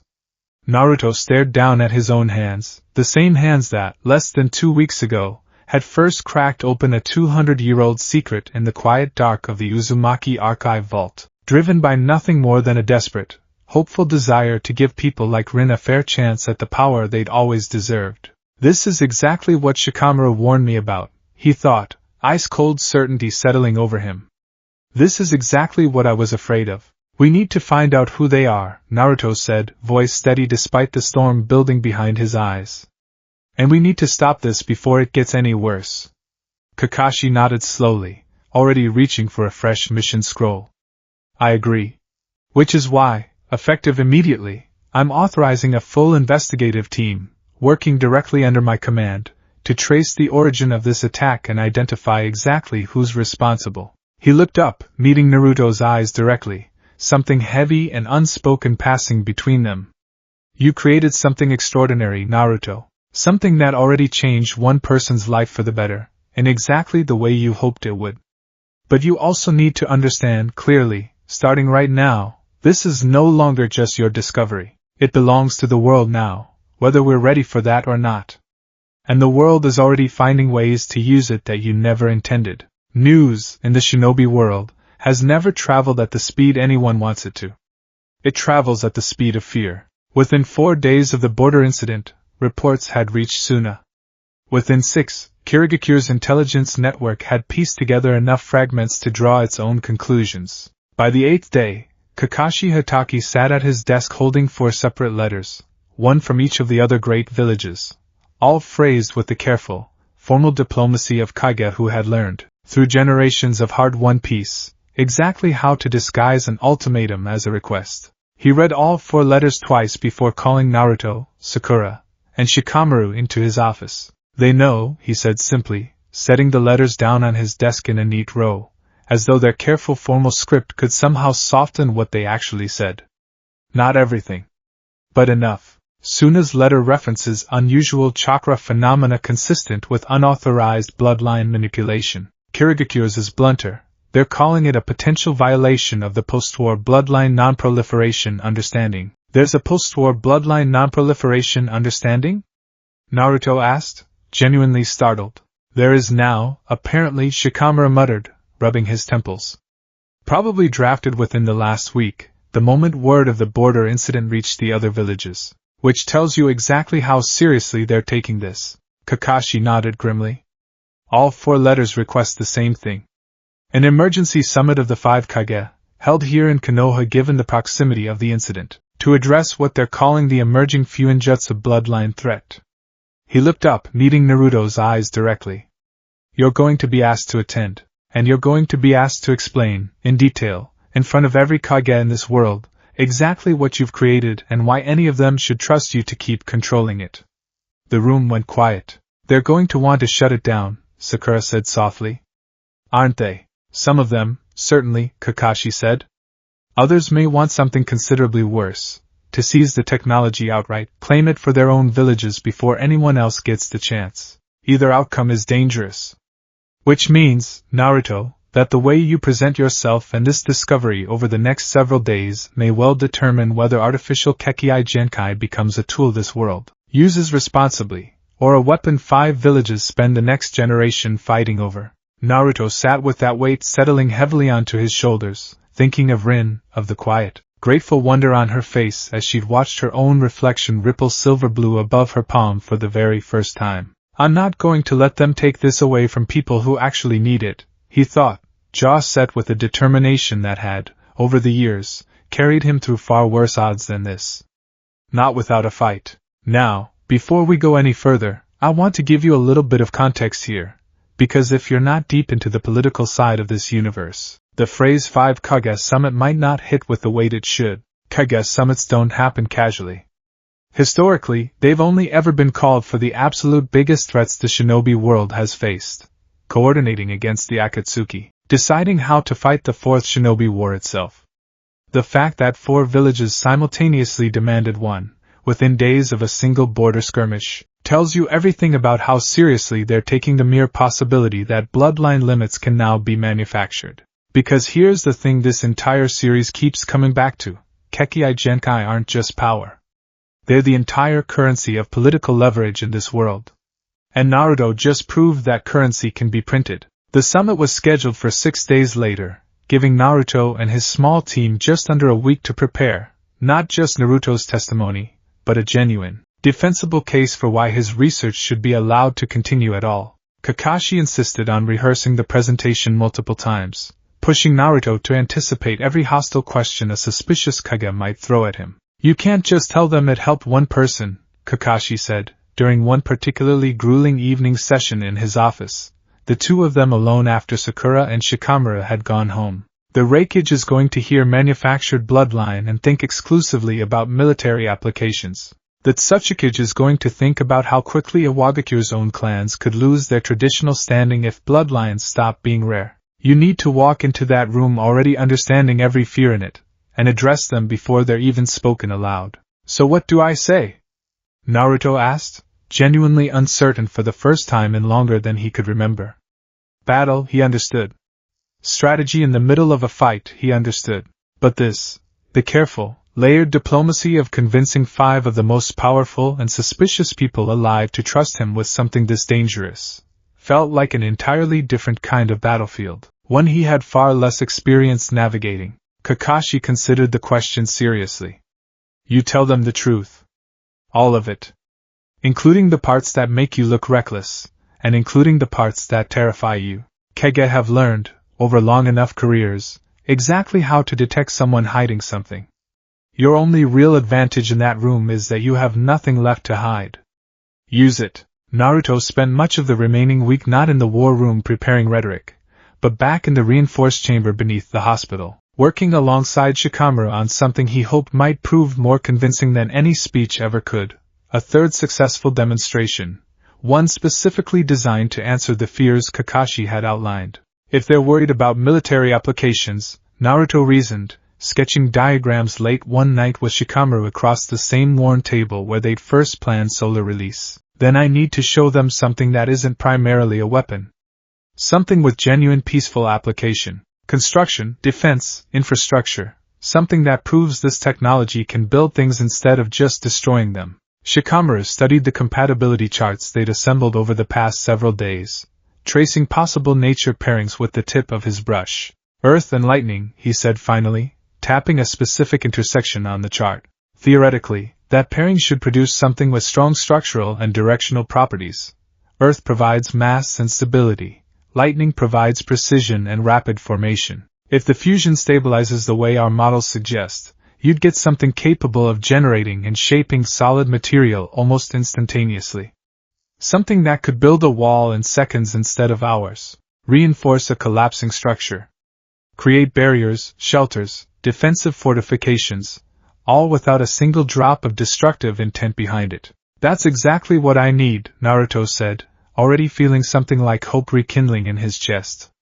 Something that shows this can protect people just as easily as it could hurt them. They worked through the final details over the following 3 days, refining the containment lattice specifically for this new pairing, testing partial constructions on inert materials to verify the theoretical models held before ever risking a full attempt on a living subject. This time, given the urgency of the approaching summit, Naruto elected to attempt the fusion on himself once more, a decision Sakura fought against for nearly a full day before finally, reluctantly, agreeing under the condition of maximum medical oversight. Twice in less than 3 weeks, she said, arms crossed, standing at the edge of the reinforced chamber, as the final preparations were completed. Naruto, your chakra network has already absorbed one successful fusion. I don't have any reliable data on what happens to a chakra network attempting to integrate a second manufactured nature this soon after the first. I know, Naruto admitted. But I don't have time to find someone else and go through the whole selection and consent process again before the summit. And honestly, Sakura, if this is going to go wrong, I'd rather it go wrong on me than on anyone else. Sakura didn't like it. But she'd known Naruto long enough, through enough impossible situations, to recognize the particular stubborn set of his jaw that meant no argument was going to change his mind. She simply nodded once, tightly, and moved to her position at the edge of the chamber, chakra already primed and ready. The procedure, this time, went considerably smoother than either of Naruto's previous attempts, a testament, Shikamaru noted with quiet professional satisfaction, to just how much they'd refined the underlying theory over the past 2.5 weeks.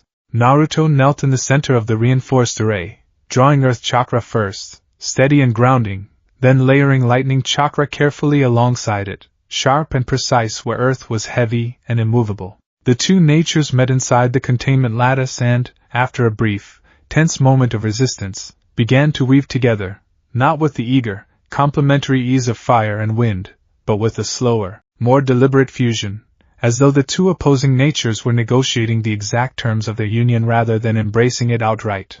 The seal array beneath him began to glow a deep, crackling amber, threaded through with brief flashes of electric blue-white, like lightning caught permanently inside amber stone. Chakra signatures forming, Shikamaru called out, watching the readings with careful focus.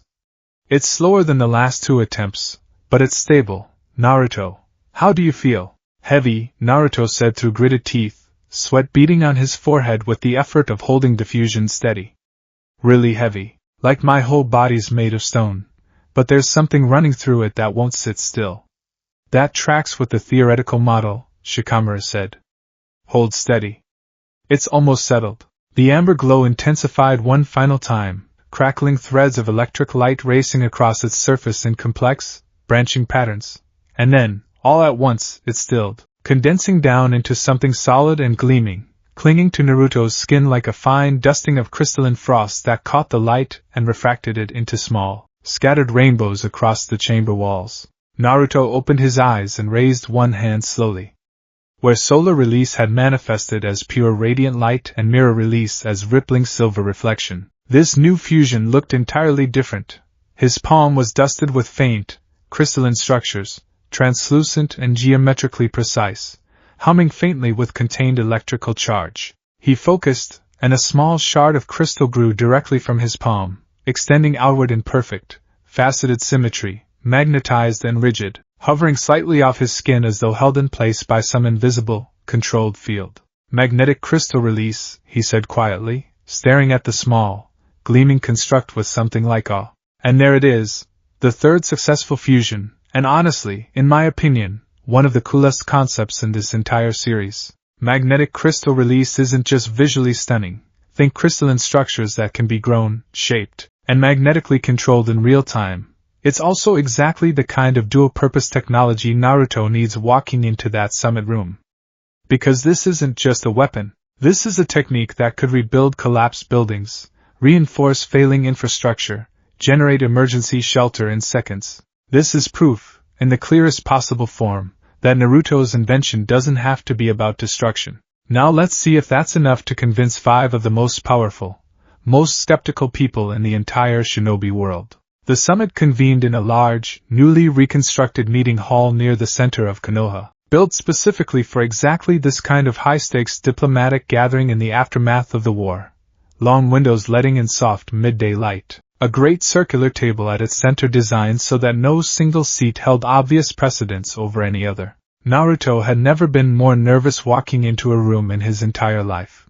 And considering the sheer number of world-ending threats he'd personally faced down over the years, that was genuinely saying something. The 5 Kage were already seated when he entered alongside Kakashi, Shikamaru, and Sakura, Gaara of Suna, composed and watchful as ever, his simple, practical Kazekage robes betraying nothing of whatever he was actually thinking. The Reikage, imposing and visibly tense, arms crossed as he studied Naruto with open, unconcealed suspicion. The Tsuchikage, elderly and sharp-eyed, radiating the particular wariness of someone who had spent an entire career defending Iwagakure's traditional clan structures. The Mizukage, calm but clearly guarded, watching the proceedings with careful, measured attention, and Kakashi himself, taking his seat as host and, simultaneously, as the Kage most directly implicated in whatever verdict this summit reached. "Let's begin," the Reikage said, without preamble, the moment everyone was seated.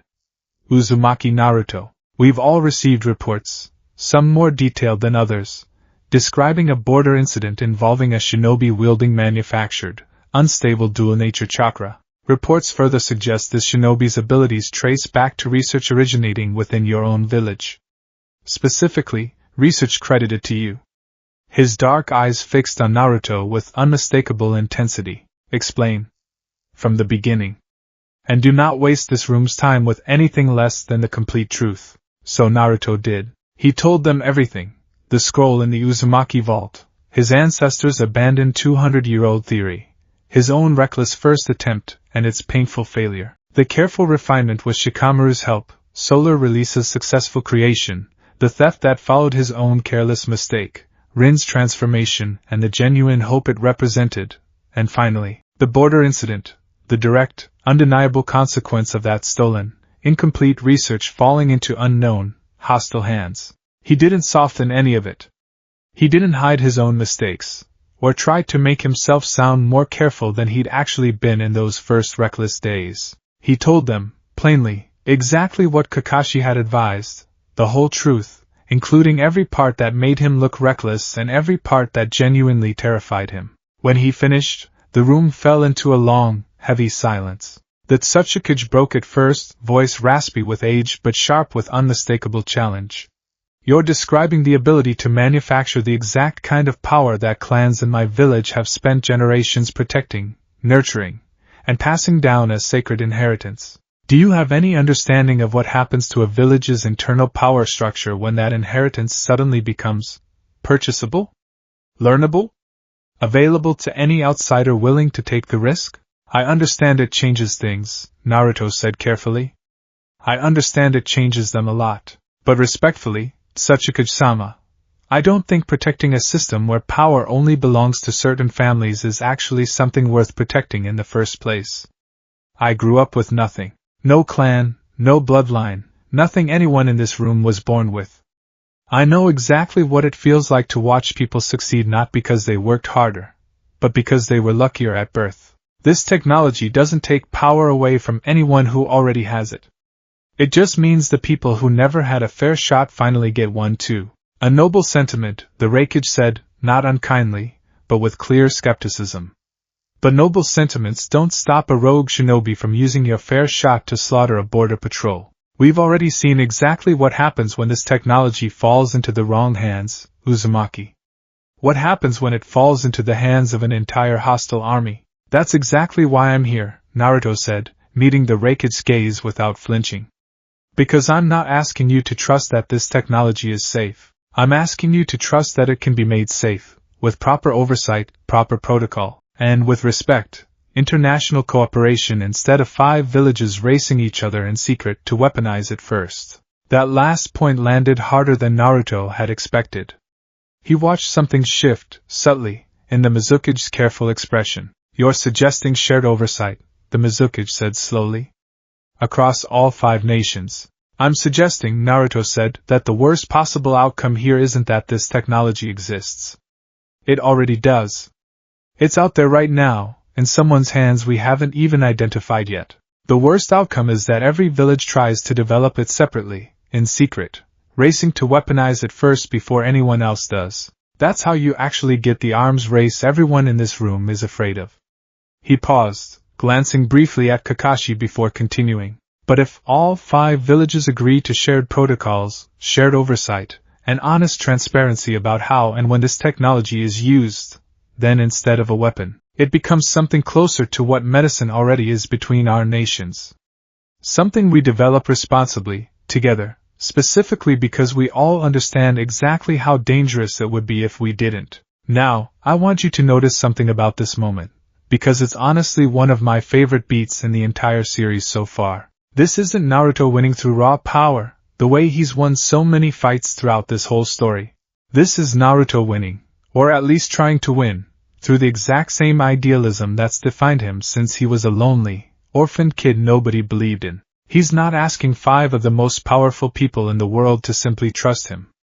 He's asking them to imagine a version of the shinobi world that isn't built entirely around suspicion and secret competition. That's an enormous ask. And it's about to get tested in the most direct way possible. Gaara, who had remained silent throughout the exchange thus far, finally spoke, his quiet, measured voice cutting cleanly through the tension that had built across the table. You've shown us theory, he said. You've shown us the consequences of that theory falling into the wrong hands.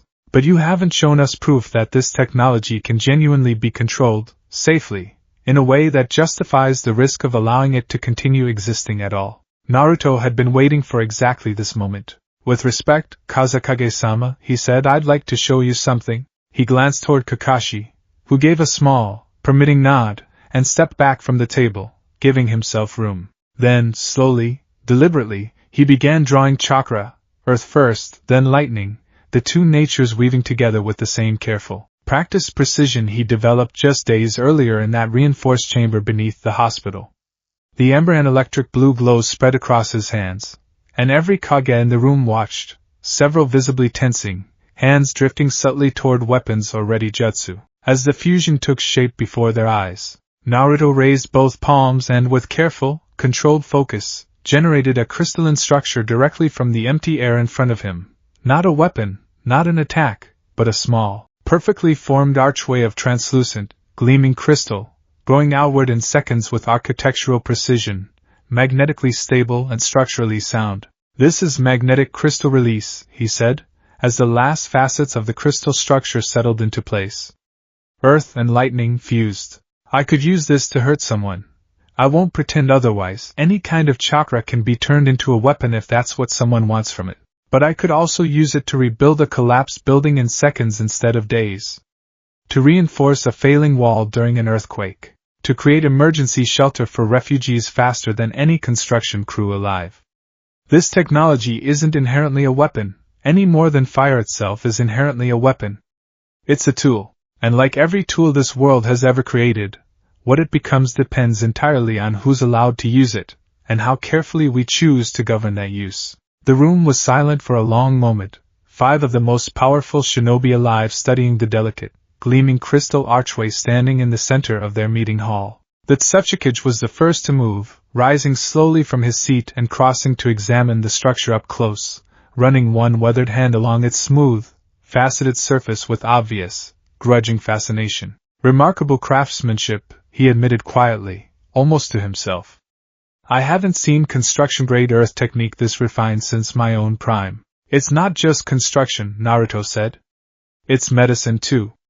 Ask Sakura about the medical applications of mirror release. Ask Rin herself, if she's willing to speak with any of you, a shinobi who spent her entire life watching her body fail the ambitions of her own mind, until this technology gave her exactly the tools she needed to finally match them. The debate that followed stretched on for nearly 3 more hours, sharp, contentious, occasionally openly hostile as each Kage weighed their own village's specific fears and interests against the broader argument Naruto had laid out. The Reikage remained deeply skeptical throughout, repeatedly returning to the border incident as proof that the risks simply outweighed any potential benefit. The Tsuchikage, surprisingly, softened considerably after his close examination of the crystal archway, eventually admitting that outright banning the research entirely might simply drive it further underground, into hands even less accountable than Naruto's own. It was Gaara, in the end, who proposed the compromise that finally, narrowly, carried the room. A full ban, he said,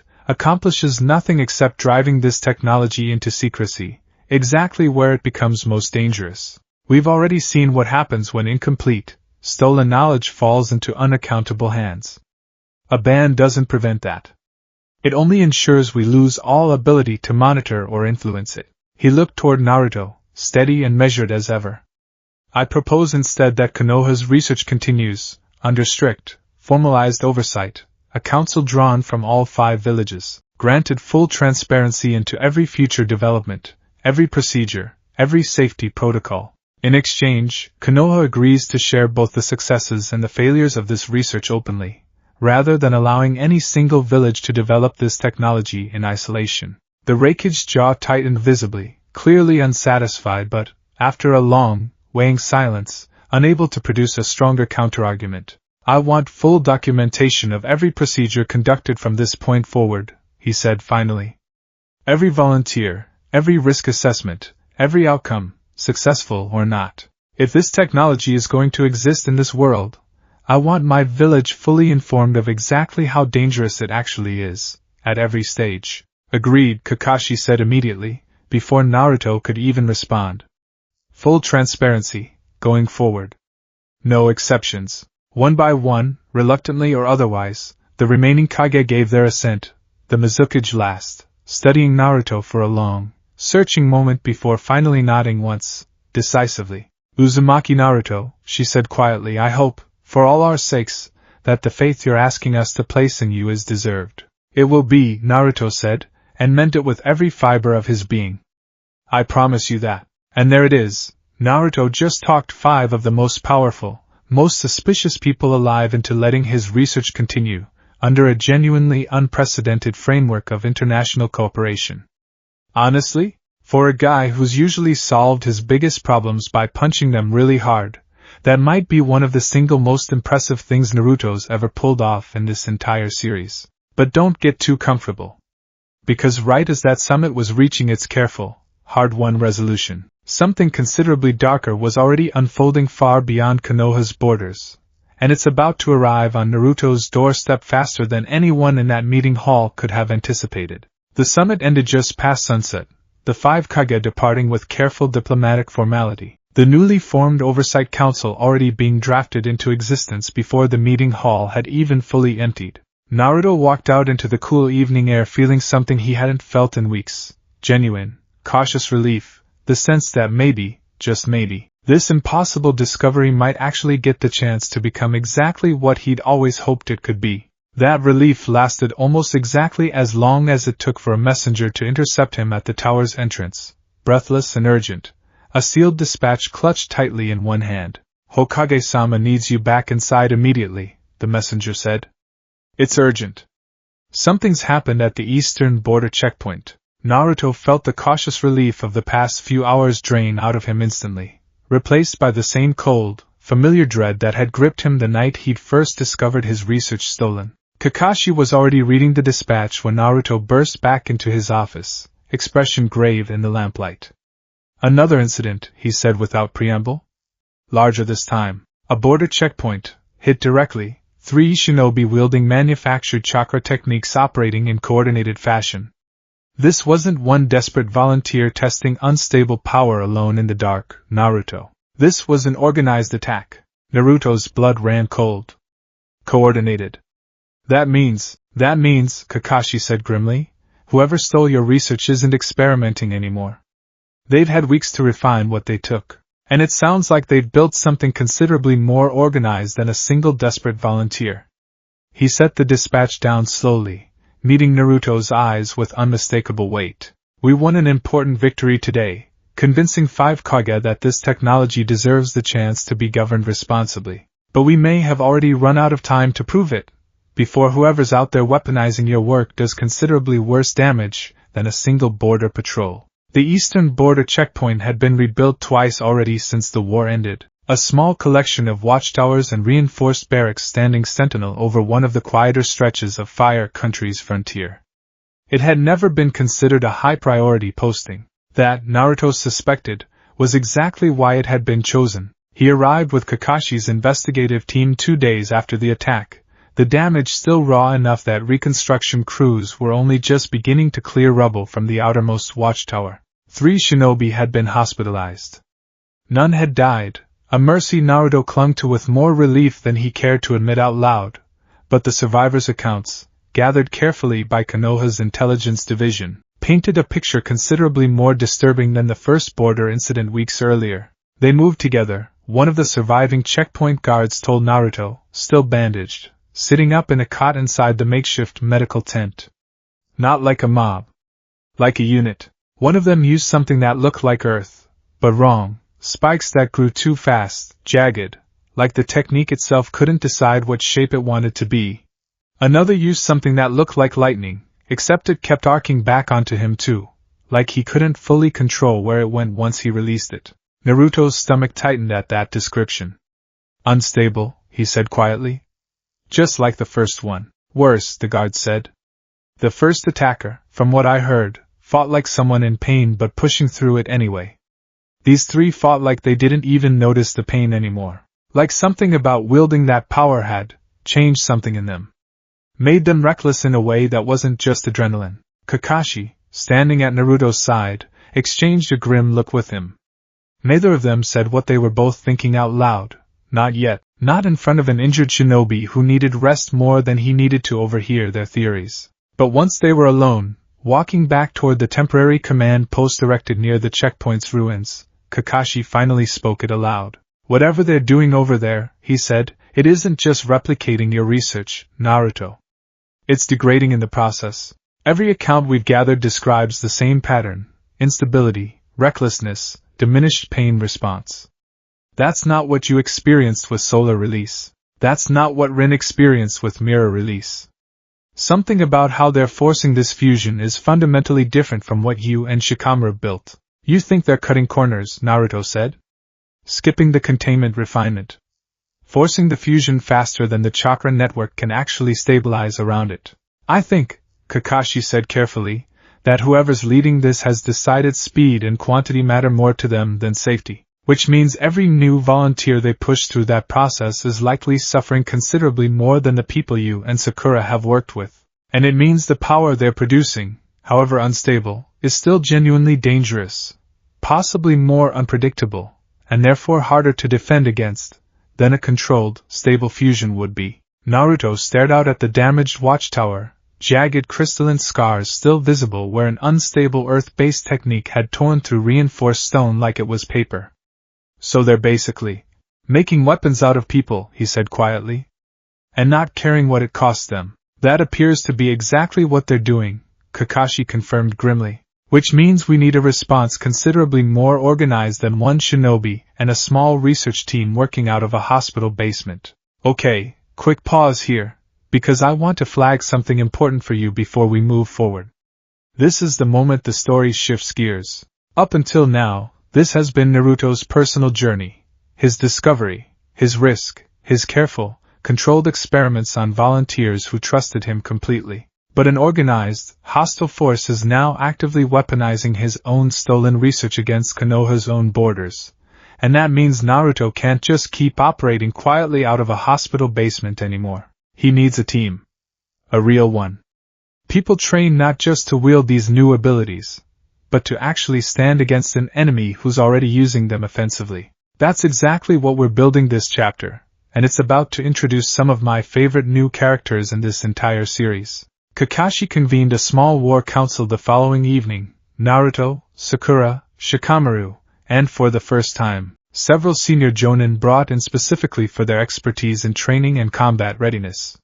The conversation that followed was longer and more difficult than any of the theoretical debates that had come before it, because for the first time, the question wasn't can we create this technology safely, but how do we prepare people to use it in actual combat, against an enemy already willing to weaponize unstable versions of the same power. We need more than one success story, Kakashi said, standing at the head of the table.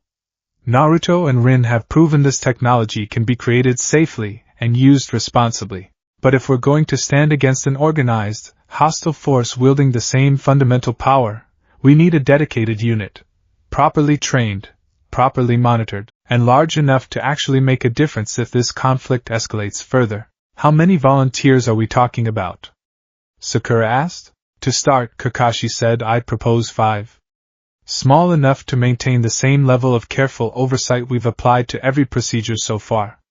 Large enough to form an actual functional unit.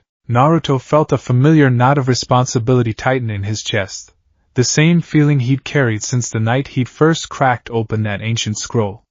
This wasn't just about proving a theory anymore. This was about asking real people to trust him with something that could reshape their entire lives, knowing full well the same technology had already gone catastrophically wrong for someone, somewhere, beyond Konoha's borders. I want to help choose them, he said. Personally. Not just people with the right chakra profile. People who actually understand what they're signing up for, and why. Kakashi studied him for a long moment, then nodded. Agreed. But Naruto, this time, we do it faster than we did with Rin. We don't have the luxury of weeks per volunteer anymore. I want this unit assembled and beginning training within the next 2 weeks. The selection process that followed was, in Naruto's own estimation, some of the hardest work he'd ever done, harder, in its own quiet way, than half the battles he'd fought in his life. He and Sakura spent days reviewing candidates from across Konoha's shinobi ranks, looking specifically for people held back not by lack of dedication or skill, but by the same kind of genetic limitation that had shaped Naruto's own childhood and Rin's entire career. They settled, eventually, on 4 additional volunteers to join Naruto and Rin, each carefully matched to a nature pairing suited to both their existing skills and the specific gaps Konoha's defense needed filled. There was Daisuke Marino, a broad-shouldered chunin in his mid-20s whose chakra reserves had always been enormous but whose control was frustratingly imprecise, a mismatch that had kept him permanently stuck below the rank his raw power should have earned him. For him, Naruto and Shikamaru selected a water and earth pairing, theorizing a fusion that would favor sheer stabilizing mass over delicate precision, playing directly to Daisuke's existing strengths rather than fighting against his weaknesses. There was Emiko Tanaka, a young kunoichi barely out of her academy years, whose natural affinity for wind chakra was exceptional but whose small, delicate frame had always made her vulnerable in prolonged close-range combat. Dressed like every kunoichi Naruto had trained with, in practical, high-collared combat attire with sleeves reaching to her wrists, she approached her selection interview with a quiet, unshakable seriousness that reminded Naruto, more than a little, of Hinata at that same age. For her, they proposed a wind and lightning fusion, theorizing a technique built around speed and evasive precision rather than raw destructive power. There was Genji Aburame, a distant cousin of the well-known clan, whose family's insect-based techniques had simply never taken root in his own chakra network no matter how hard he trained,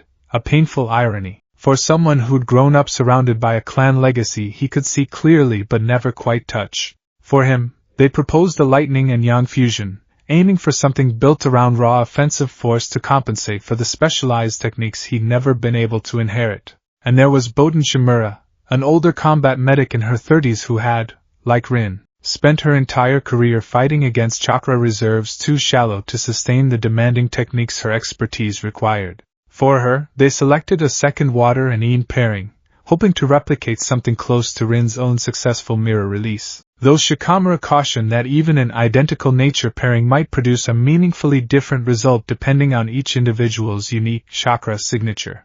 Every fusion is going to be a little different, Shikamaru explained to the assembled volunteers during their first group briefing, standing before a wall covered in diagrams and compatibility charts. Even Boten and Rin, both attempting water and yin, may not end up with identical techniques. Think of it less like following a fixed recipe, and more like planting the same two seeds in slightly different soil. The fusion will find its own shape based on your existing chakra network, your natural tendencies, even your personality, to some degree. We genuinely don't know exactly what each of you is going to produce until it happens. That's terrifying, Genji said, only half joking, glancing sideways at the others. It should be a little terrifying, Naruto said honestly, stepping forward to address the group directly. I'm not going to pretend this is simple or risk-free. I got hurt on my very first attempt, before we understood the containment process properly. Even with everything we've refined since then, this is still new. Still experimental. If any of you want to back out, right now, before we go any further, nobody in this room will think less of you for it. This has to be something you genuinely choose, not something you feel pressured into because I asked. He looked around the small circle of faces. Rin, already steady and confident from her own successful transformation weeks earlier. Daisuke, thoughtful and quiet. Emiko, resolute despite her obvious nerves. Genji, wry but clearly serious beneath the humor. Boten, calm with the particular steadiness of someone who'd spent a career making life-or-death decisions under pressure. Nobody backed out. Training began the following week, structured in 2 parallel tracks running simultaneously.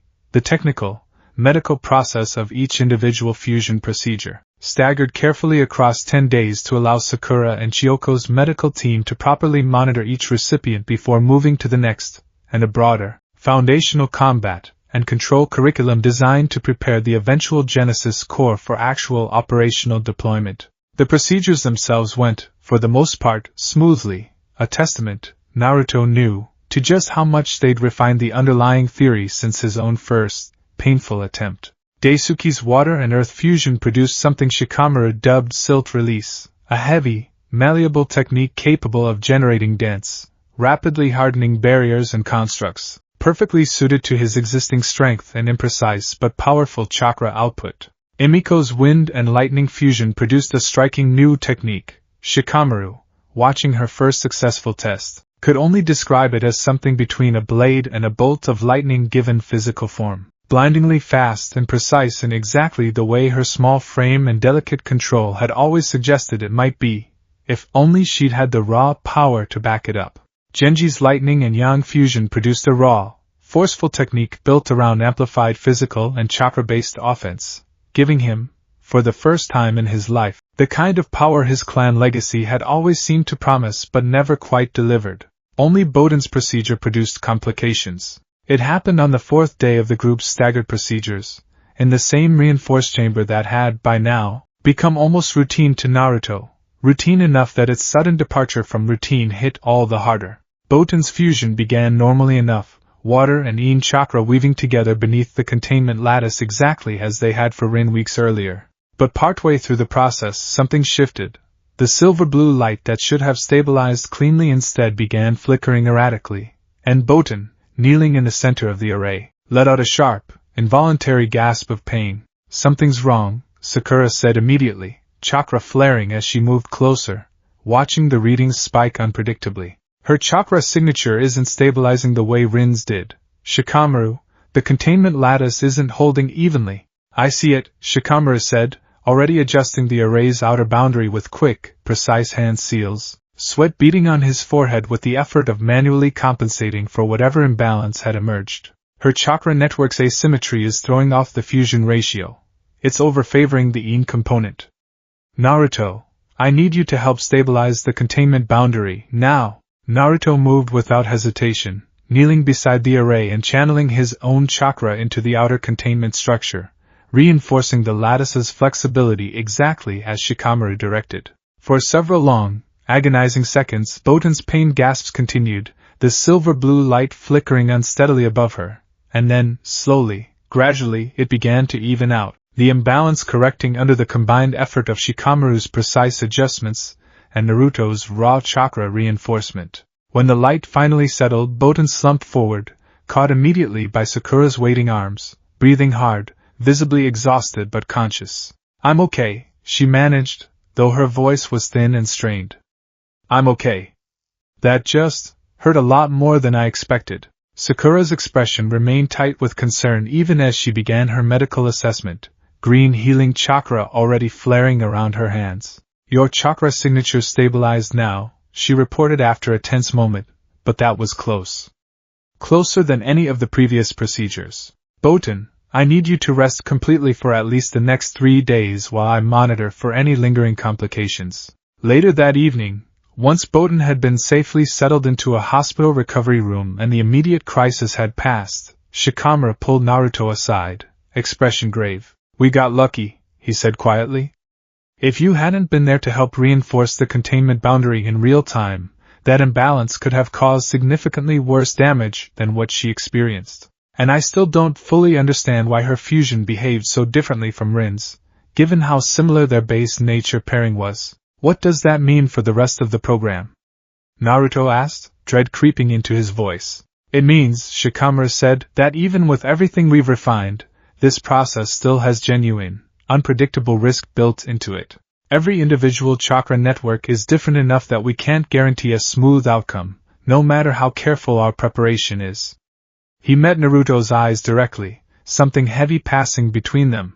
"It means we need to be honest with every future volunteer about exactly how close that was today, because if it had gone differently, Naruto, if I hadn't caught that imbalance in time, we could have lost her."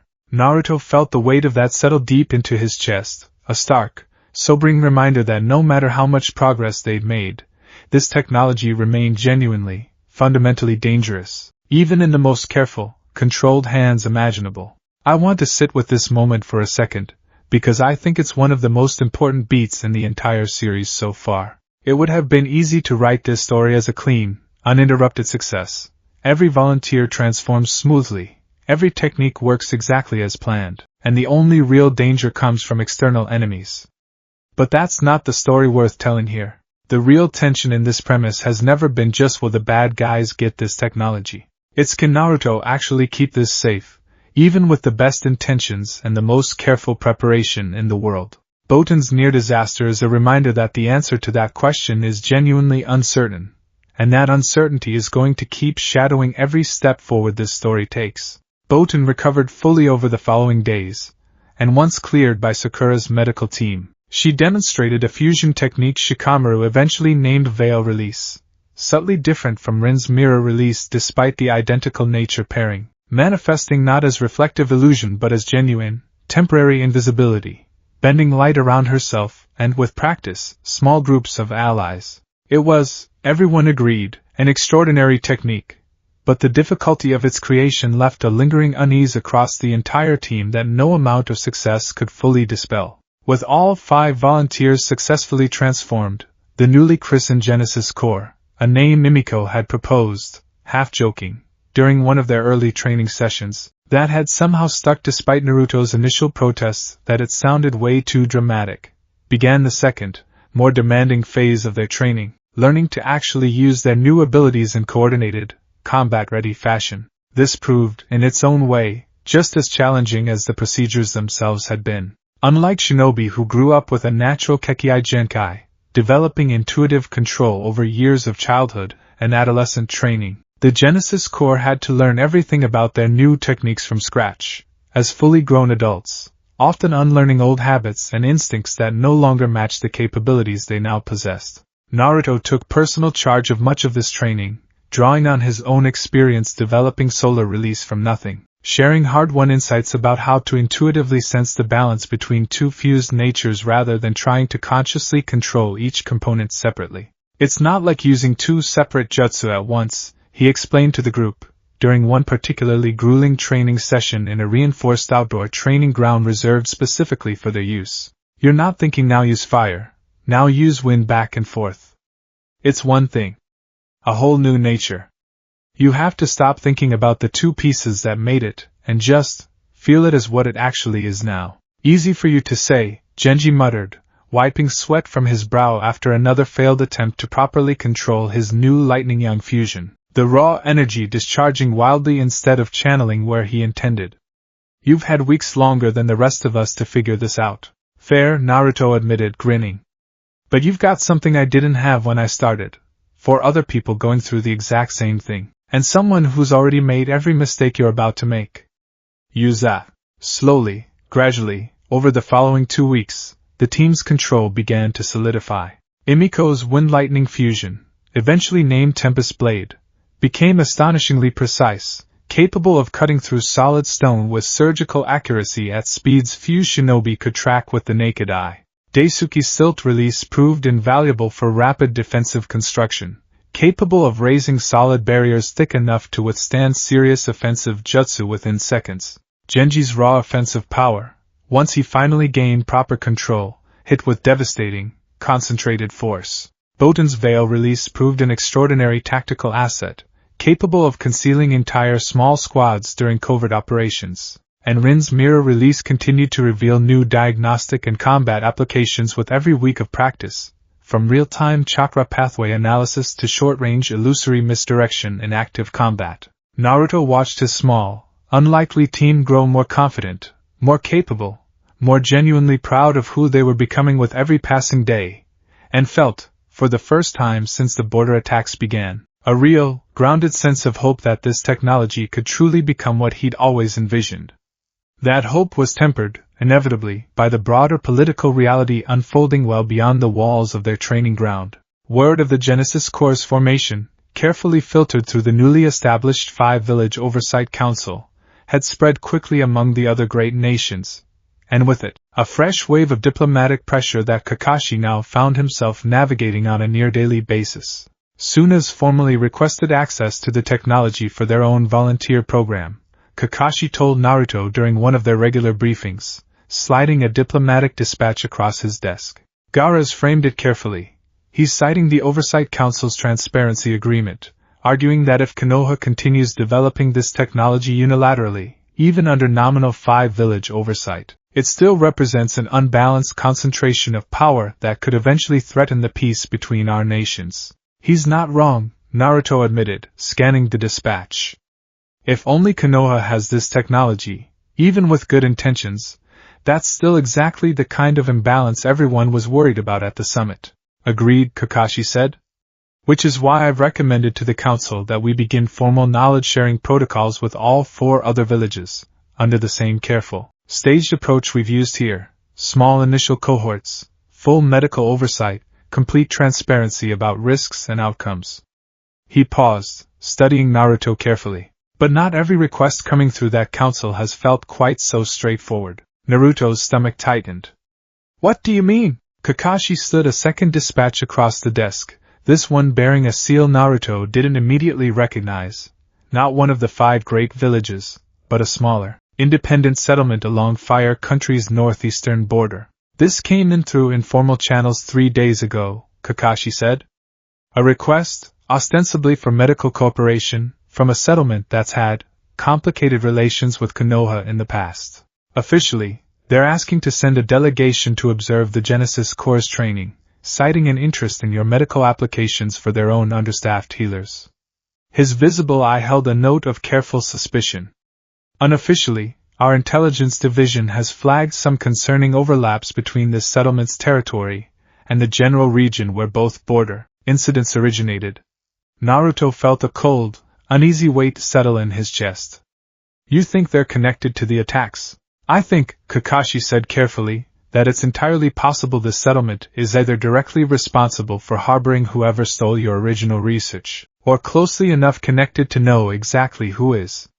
Which means this request for a medical delegation could be exactly what it claims to be, or it could be an attempt to gather further intelligence on your work, under the guise of legitimate diplomatic cooperation. So what do we do?